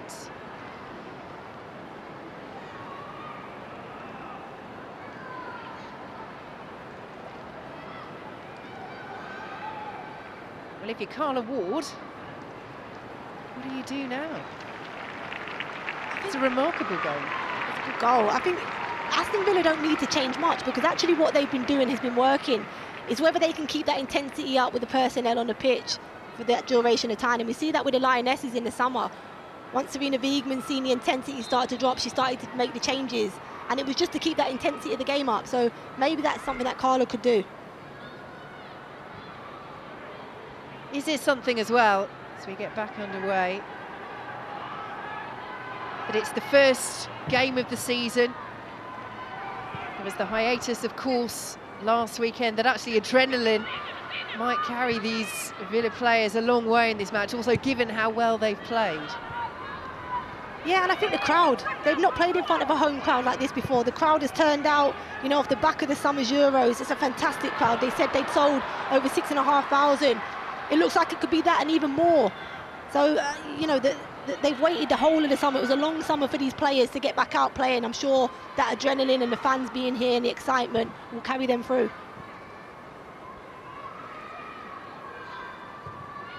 Well, I remember being here at Villa Park a couple of years ago when Manchester City, at the start of a WSL season, won very comfortably. 2 goals for Georgia Stanway, who of course is one of their summer departures, but the gulf between the sides on that day was so evident.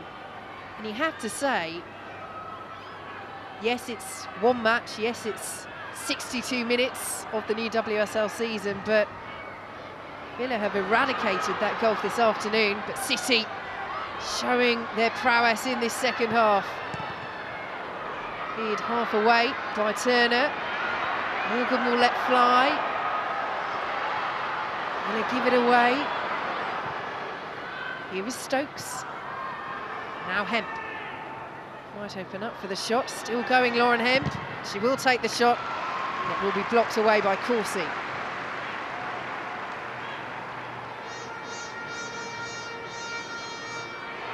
Defending by Aston Villa. Of course, he's been everywhere today for Aston Villa. I think she's been phenomenal in that midfield area. So used to seeing her at centre-half and controlling and leading from the back, but been given a different role today, and I took that responsibility on really, really well. Greenwood's corner. Shaw is in there again and wins the header again. And this time it's over. It's a good delivery from Greenwood, and Shaw's free again. She has to do better with this, heading this towards goal. You know, she's unmarked. Yes, she's coming away from goal a little bit, but she has to do more in executing it towards goal.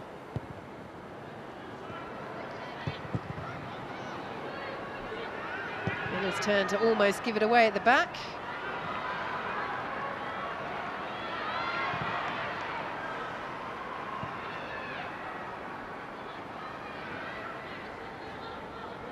Approaching the midway point in the second half. 3-3. And what has been a breathless start to this WSL season at Villa Park. Aston Villa, who have never taken so much as a point off Manchester City in the WSL, find themselves level. Level is not something that this Villa side are going to settle for. You can sense that. Lehmann. Linkilde-Brown. Shot in once more from Dali, blocked away effectively this time. Villa come again. City get the foot in.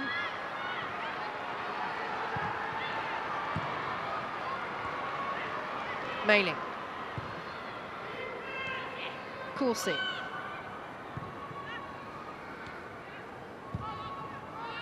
And again, we have to reiterate, Farah, this is a Villa side missing 6 senior players and some big absences amongst those. It is, they have a lot of players to come back, but they've looked really comfortable. They've looked more exciting, more ambitious, I would say, this Aston Villa team. You know, going off the team that would come out last season, they didn't look ambitious. They didn't look like they was willing to attack and really take it to the opposition. They've showed this afternoon that they've certainly changed and adapted their mentality towards that, and they've looked really exciting, certainly really organised and disciplined in their roles.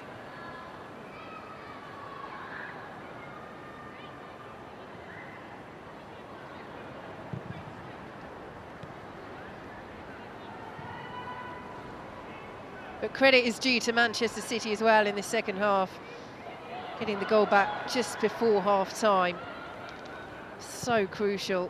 2-0 down at the break, and the pressure would only have continued to rise.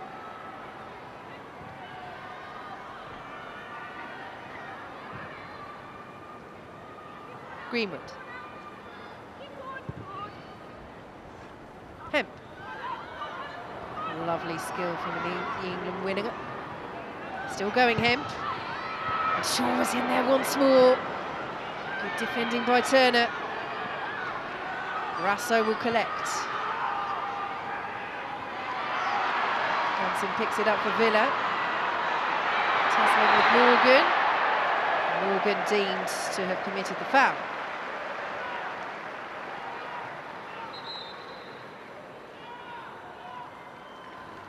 Rasso hasn't, you know, she can't complain there, Rasso. She's clawed pretty much Hansen to the floor. But here's the run from Lauren Hemp, and she beat Mailing quite easily, and Corsi was on the cover. It's a good delivery again, and Bunny Shaw's in a great position, but just doesn't manage to get herself ahead of the defender, and it's really good defending by Turner to head away from goal.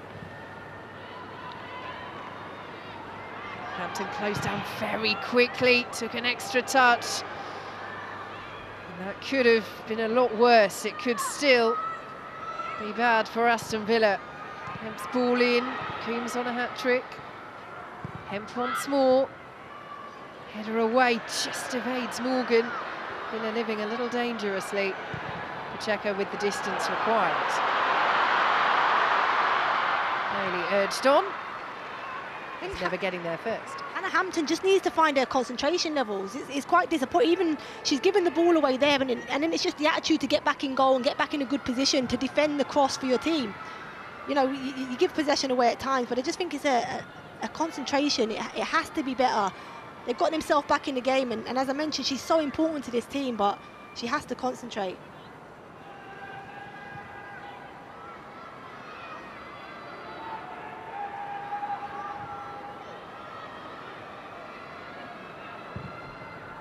Coombs.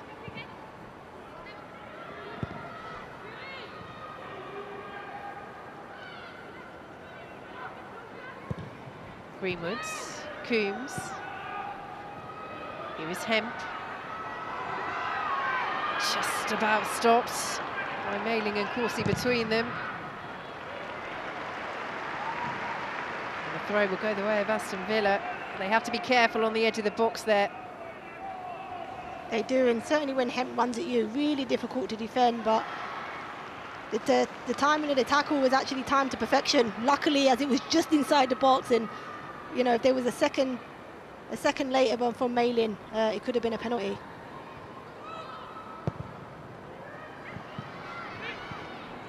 Daly. Lovely skill by Dali, given away. But she's had a good debut. She's a very good player, Dali, really good. I think at times does a little bit too much. Here comes Fowler for Manchester City, advantage played. Hemp in space. Tried the chip, and it's just past short.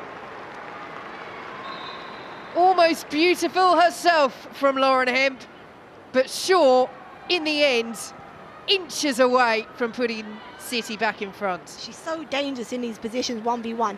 I actually thought she read Hampton's positioning and tried to dink it herself to the back post. It's actually a cross, but it's cheeky, it's clever. And again, Shaw is inches away from getting on the end of that.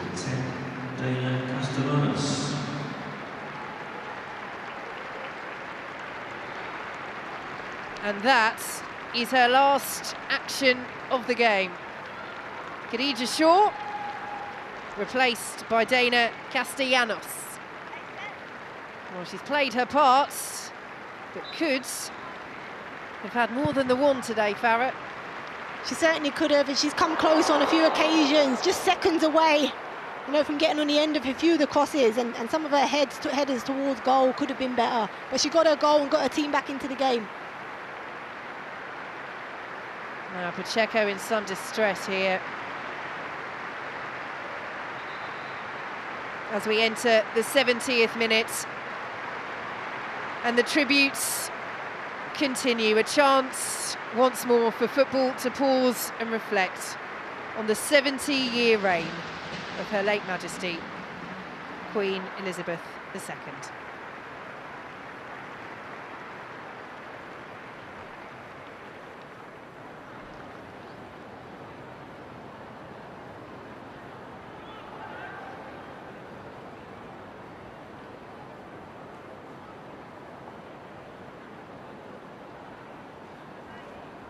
Well, Pacheco clearly in some discomfort here, and checked over by the medical staff. That is a very awkward fall, Farah. Looks a nasty one, that. It's just the way she's landed. It's Rasso that's actually put the challenge on. She's gone up and over and she's just landed down on her head. Looks like a nasty one here for Pacheco.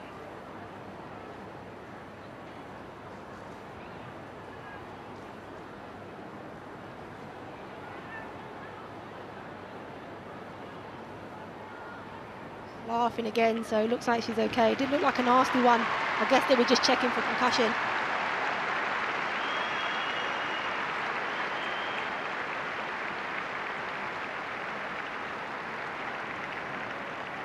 Well, very good to see her up to her feet, Maz Pacheco. And Rasso into the book for her part in that.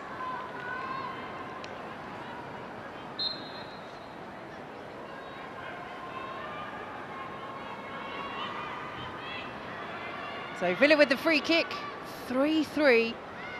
Are we to see more goals in this game? It wouldn't surprise me, Farah. No, certainly not. I wouldn't be surprised to see another goal. It could go either way. There could be a couple more in it, I think. I think it's quite open. I think both teams really want to go for the win, so it could go either way. Here is Castellanos. Almost took it away from her teammate Rasso there. She will feel that it was hers to strike. The new arrival from Atletico Madrid.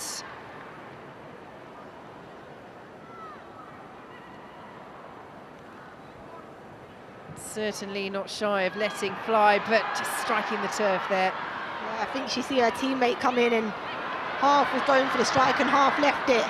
Ends up kicking the floor.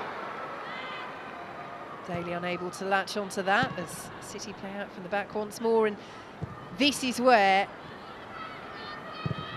attention to detail, fine margins will be so key, and for Aston Villa, key focus needed once more, and that focus was on point. Fantastic tackle by Danielle Turner. Really good tackle, fantastically timed. You can see here Rasso's inside the box. She's got to time it to perfection, and great tackle by Turner there.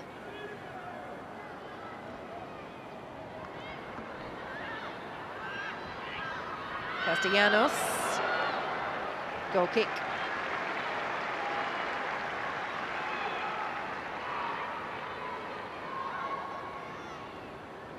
She becomes the first Venezuelan, incidentally, to play in the WSL. Dana Castellanos has been earmarked for greatness from a very early age. As a teenager, she was nominated for the FIFA Best Award, which is FIFA's version of the Ballon d'Or.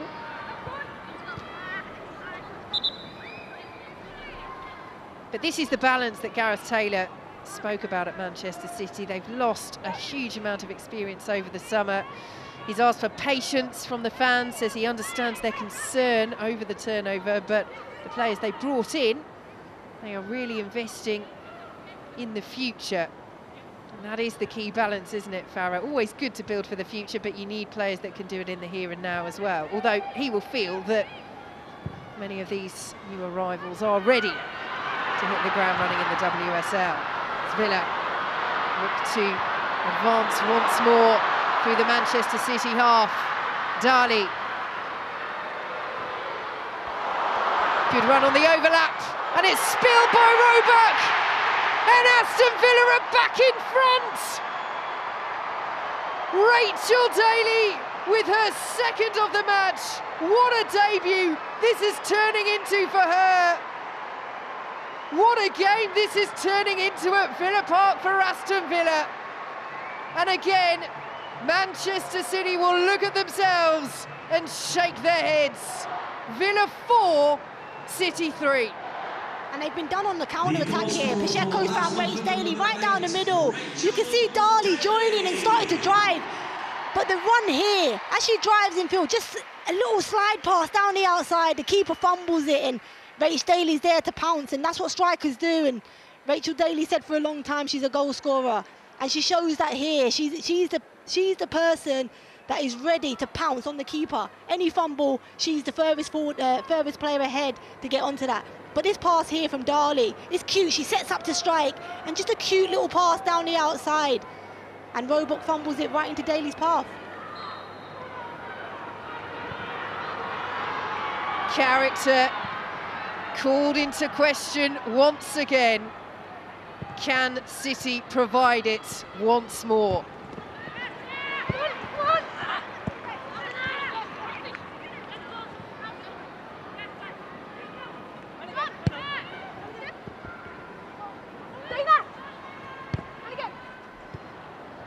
Aston Villa 13 minutes away, plus added time from WSL history. Never before have they avoided defeat against Manchester City in this league. The 3 points are within their grasp once again, but as we've learned this afternoon, Farrah Williams, you never quite know what's going to happen next in this match. We definitely don't, and I said there's more goals in it. I think from either side it's quite open now, the game's a bit stretched. Both teams really were trying to go for the win. It was a great counter-attack from Aston Villa. They've got themselves ahead, but as I say, City are more than capable of getting themselves back in and getting another goal. So 15 minutes to go, there could be another goal at either end. Here comes City once more. Coombs, the hat-trick herself. Here is Hemp, good delivery, cleared away by Turner. Hansen will collect.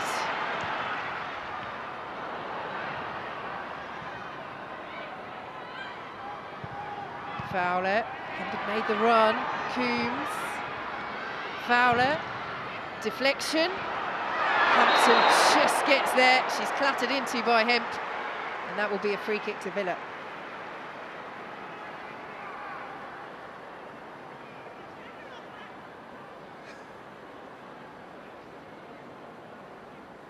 Frustration growing for Manchester City.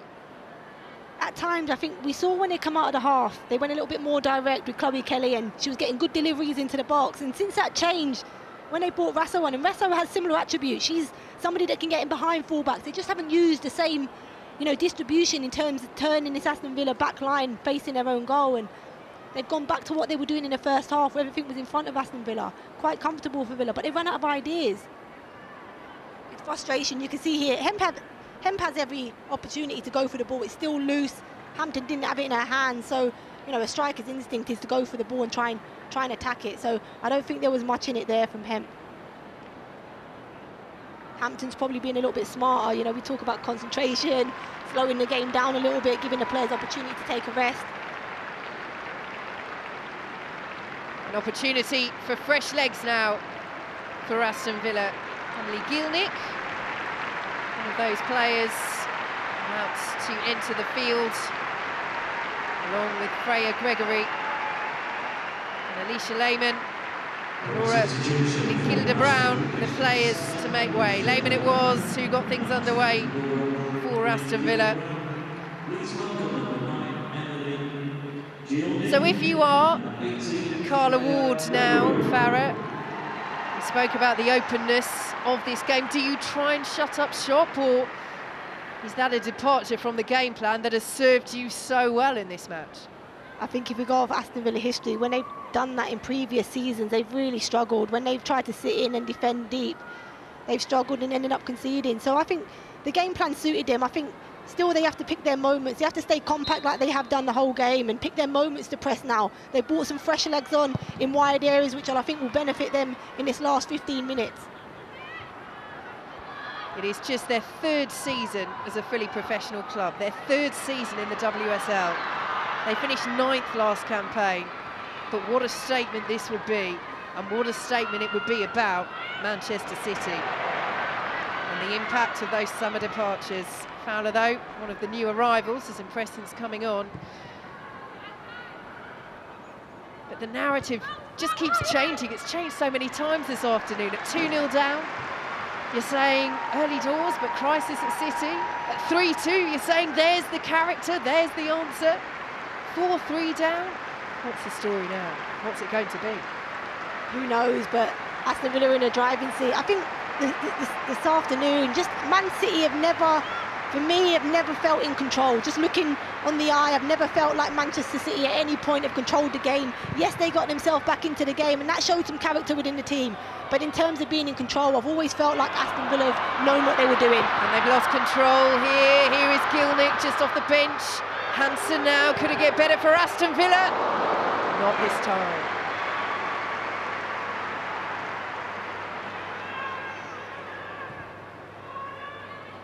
Gielnik actually does really well, holds it up, and Hanson's just looking what's her options and gets on the half turn on the edge of the box and gets the strike away. She's actually had a really good debut for Villa, quietly gone about her business and done her job really, really well for Villa this afternoon.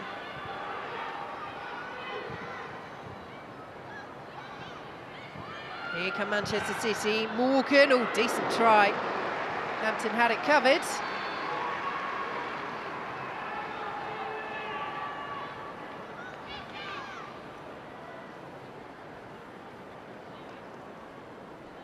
Well, they know they're running out of time, Manchester City.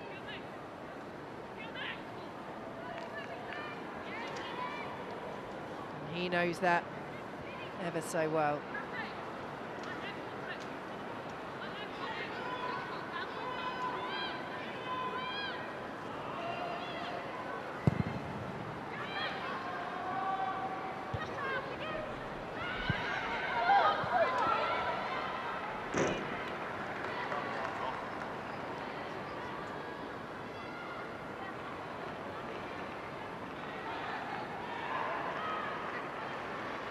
Mailing with the throw.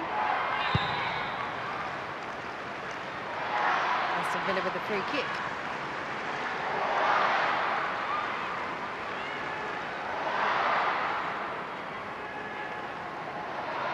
Well, what a fantastic match we've enjoyed at Villa Park. Do catch the highlights on the Women's Football Show, along with highlights of all the other games on this opening weekend of the WSL tonight on BBC One, 11:50. And next Saturday, it's the North London derby. Over 45,000 tickets sold on BBC One. Hanson's ball in, miscue, and Roebuck gathers. What a chance for Gielnik. Turner was up there as well, and neither could convert. Could that come back to haunt Aston Villa? That was a huge chance to wrap up this game. Big chance. Hanson just put one right across the box, and Gielnik, as you mentioned, just only gets half a touch on it. Not enough pace on it to affect the goalkeeper, and quite comfortable for Roebuck to save. Big chance though. And Turner set off like a 100-metre runner there, didn't she? Back down the end of the pitch, back defending. She's had a very good match. Nearly down. They've shown a great attitude, though, Vicky. Aston Villa, when there's been a turnover, the attitude to defend and get behind the ball, I think, has been really good for this Aston Villa team, and it gives them a lot of positives to build on. If you have an attitude like that to defend, you've got a great chance. Here's the chance, just slides it down the outside from a free kick from Hanson, and she cuts it back to Gielnik, and she just goes with the wrong foot, I feel, and it only just gets a slight touch, and it's really easy for Roebuck to save it. Here come Villa once more. Greenwood didn't get the distance on the header, but in the end it was enough.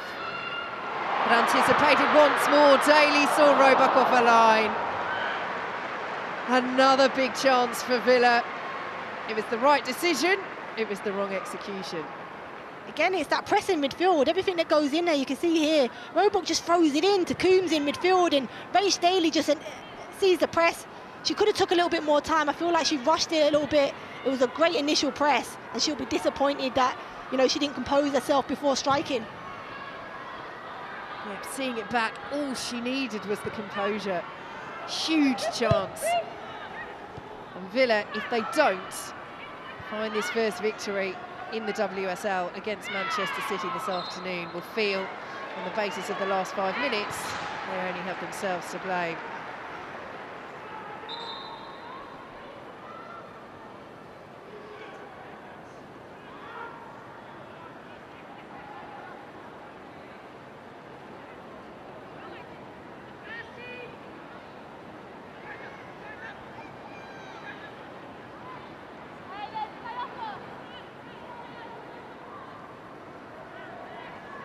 Four minutes to play, plus added time, and Villa just now start to take their time. A huge 3 points on the opening weekend of the WSL beckons, unless City can once more find a way back into this one. Well, she might have had a hat-trick. She's had 2 on her debut, and Farrah Williams, this European champion, is your player of the match. And it was a tight one, because Rachel Coursey, for me, has been phenomenal for the game for Aston Villa. dictating every bit of Aston Villa's play, but I couldn't deny Rachel Daly, the player of the match, with her opening goal, a fantastic finish, and we can see it here, beautifully executed into the top corner. And then her second goal could potentially be the match winner for Aston Villa and take all 3 points, which Aston Villa have never done against Manchester City. So I couldn't deny that for Rachel Daly, but Rachel Corsa, you know, somebody that I've had to mention as well, because she's been phenomenal for Aston Villa this afternoon. Yes, so many standout performances. Darley as well has really caught the eye. Turner at the back. It has been an outstanding display from Aston Villa, and you have to go right back to the manager and praise the game plan as well. Not perfection, as we see there, the distribution from Hannah Hampton. They'll be disappointed with the goals they conceded, but they won't be disappointed with the referee's whistle going there. I think it's a good job. Patton was fouled by him. Another mis-executed pass from Hampton. It's just the concentration levels. I know I've said it throughout the second half, but she made that mistake on the half, and I think it's really played on her mind. And for a goalkeeper, your mindset, you know, has to be strong after a mistake. And we heard Rachel Brown talk about it at half-time. And I think that's something that Hannah Hampton certainly could improve on, because she has everything about her game that is so good. Is it the difficulty as well that it was just before half-time? She didn't have 5 or 10 minutes to get herself back into the groove and move on the pitch. It could be, but then she had 15 minutes to recover it at the half with her team and maybe just forget about it and come out and be fresh again. But it certainly looks as if it's played on her mind with some of her distribution and some of her decision-making within the second half. Villa pressing, fouling Alexandri. We spoke a lot about her moving into this defensive midfield role. How would you assess her performance in particular? Kira Walsh, clearly such a massive void for Manchester City to fill. It's big boots to fill. Kira Walsh, an exceptional player and somebody that really grew into this role at Manchester City, and we've so often seen every bit of Manchester City's play go through, but I think she's done well today. I think it's a difficult role to fill. I think she's a different type of player. And I think that Manchester City have to take time with that position and change that position a little bit and that responsibility within that role. Morgan. Villa coming forward again, looking for the goal to wrap it up. Here is Gilnick. Tate.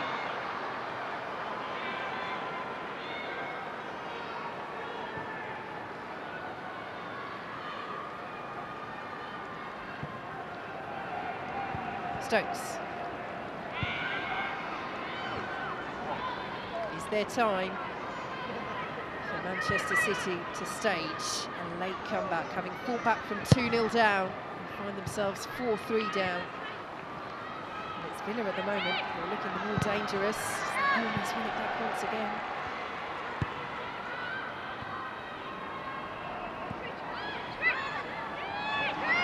Coops. 7 minutes of added time. Granted, there is still time for more goals in this game. Rooms of disbelief around Villa Park. Here come Manchester City. Rasso to Morgan. Alexandri forced backwards. Alexandri closed down by Dali. Horton under pressure.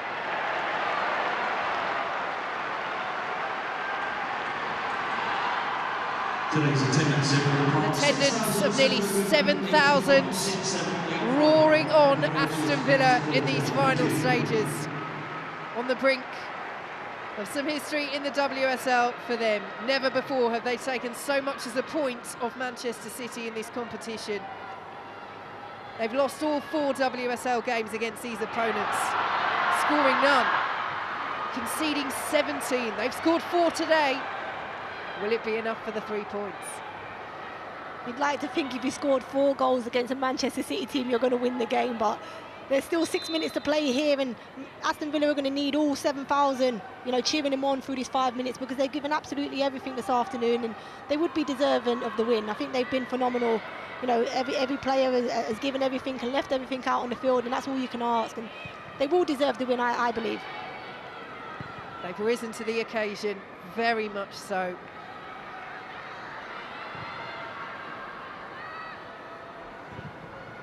Is there still hope for Manchester City. Hemp.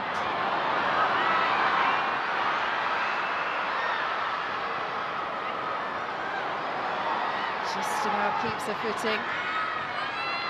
Alexandri. Villa backing off. Two players go for the ball. Hemp and Coombs together.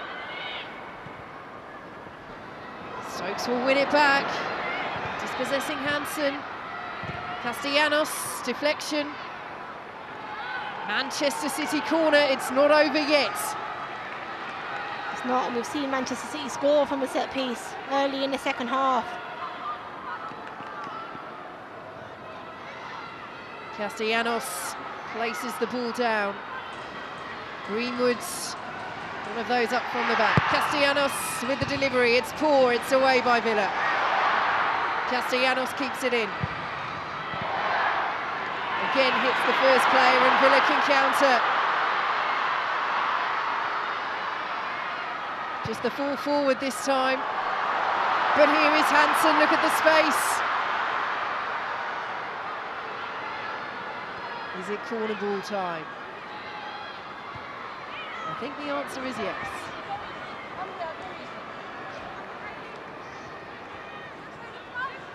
One back by Rasso.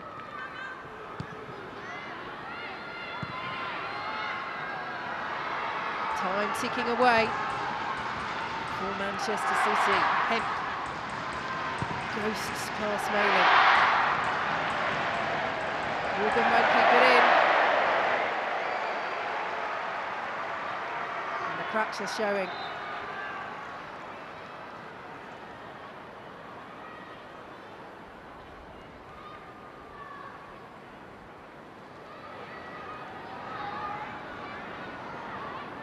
So play stop, Villa with a player down. They're so close, they know it.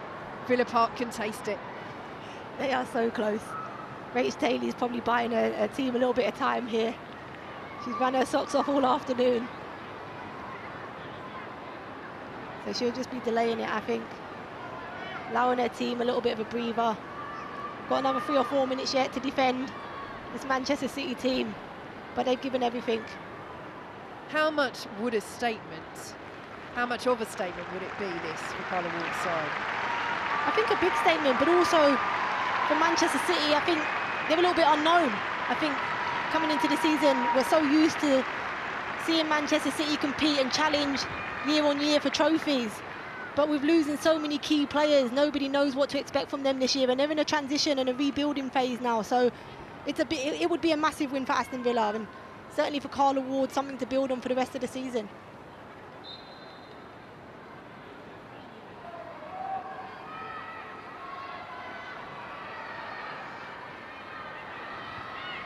Two minutes of added time to play. Might well be a little bit more for Daly's injury. She is back up to her feet. Aston Villa's number 8. Aston Villa's 2-goal heroine. Alexander wins the header only as far as Gilnick. Late challenge. And Villa will take that all day long. They will, and you can just see Rachel Daly just soaking it up. She'll be laying there for a while. Just delaying time. It's smart. It's smart play. These next few minutes, they need that. They're tired. You can see it. Well, she's up to her feet once more. She knows her side are nearly there. They need to be sensible here. Yeah, right idea there. Just keep it in the corner. Now they've got a throw in the corner. Maz Pacheco, you can see walking to it. Just come away from it, delay it. Frustrate Manchester City even more.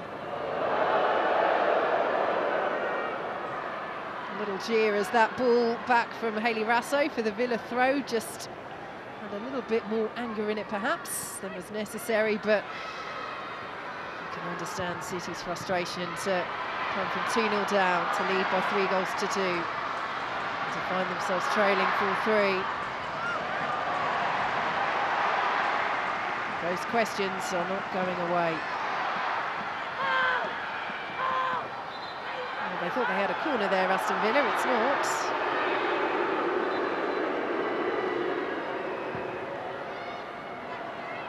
There are seconds to play. How much will be added on for those 2 minor stoppages for Rachel Daly going down?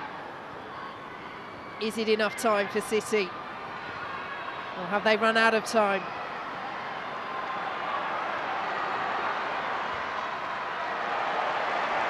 Villa throw.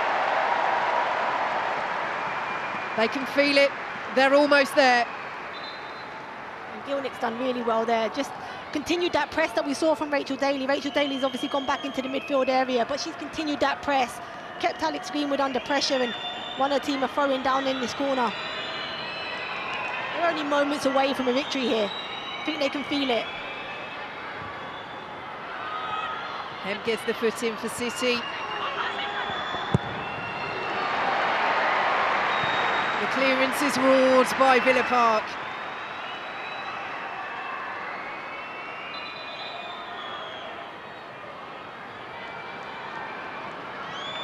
And anything to tick the time away. And a deserved ovation for this woman. What a debut it's been. This is why they brought her, for performances like this, for goals as well.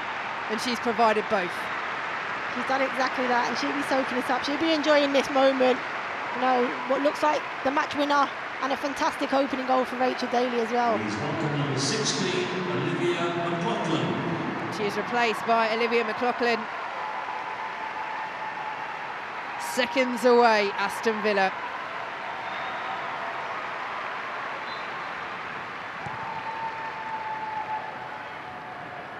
Now or never for Manchester City. Alexandri has to go forwards.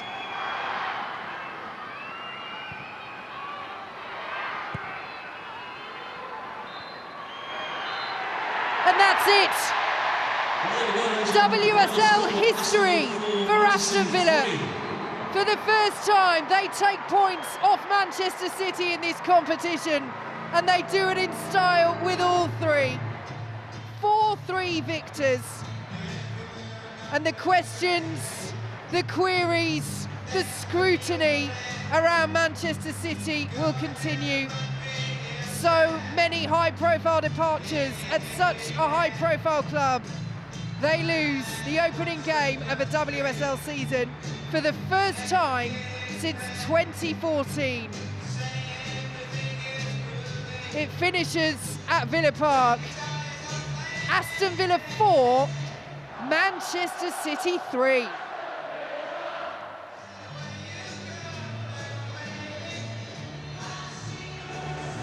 Thank you, Vicky. Thank you, Farah. I don't even think our mystic Meg of score predictions over the summer, Farah Williams, would have predicted a 7-goal thriller here today. Rachel Brown. Well, no, 2-0 at half-time. They got themselves back into it. Manchester City, sorry, 2-1 just before half-time went in, gave them a chance. Second half, straight in. It's harsh team talk from Gareth Taylor, no doubt. Manchester City get back into things, but that girl, Rachel Daly, today was an absolute superstar. Brought her form, her confidence from this summer, from the Lionesses' performance, and has stamped her mark already at Aston Villa. Anita Asante, a massive smile on your face. Obviously, a former club of yours. We're seeing Carla Ward there.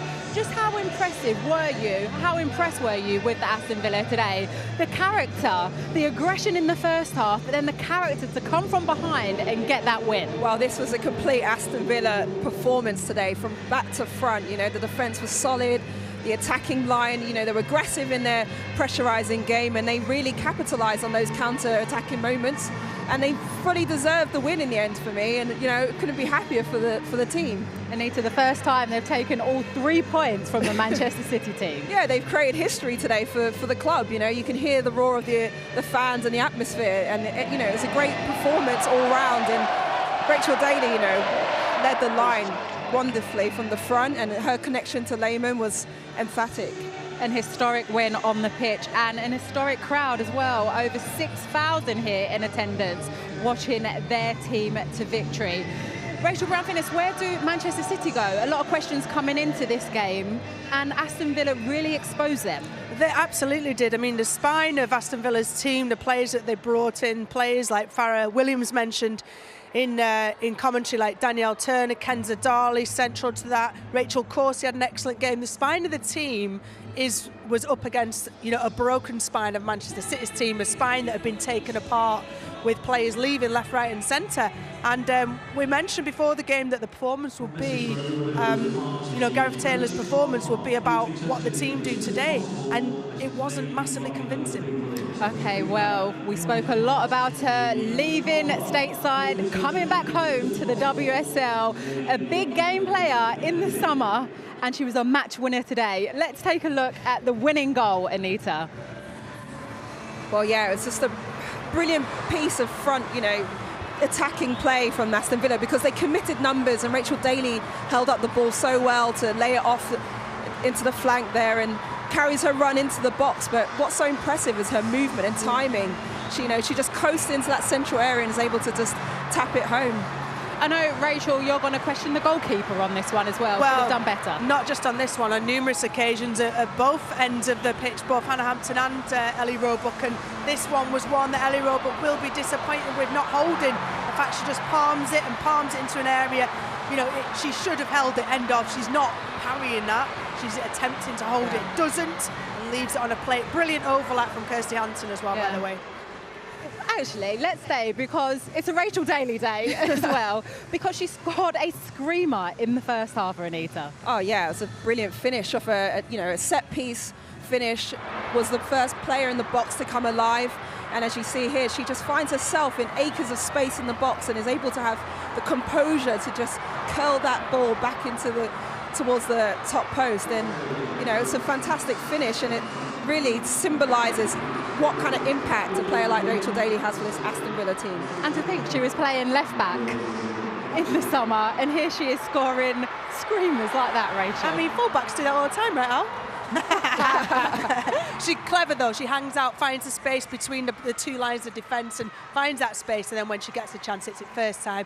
And Lehman and Daly together work brilliantly today. Okay, well, we have been treated to a great game today. Thank you for joining me, Rachel and Anita. Just a reminder that you can see all the action from the opening weekend of the WSL season tonight on the Women's Football Show at 11:50. Our next live game from the WSL is next Saturday, the North London Derby, live from the Emirates. We said it's going to be a massive season. We'll see you next week. Danger is there, and Khadija Shaw finds the back of the net. Coombs, 3-2 City. They're looking to find a level of deflection and in. What a match! Good run on the overlap, and it's spilled by Roebuck. Rachel Daly, what a debut! Manchester City undone.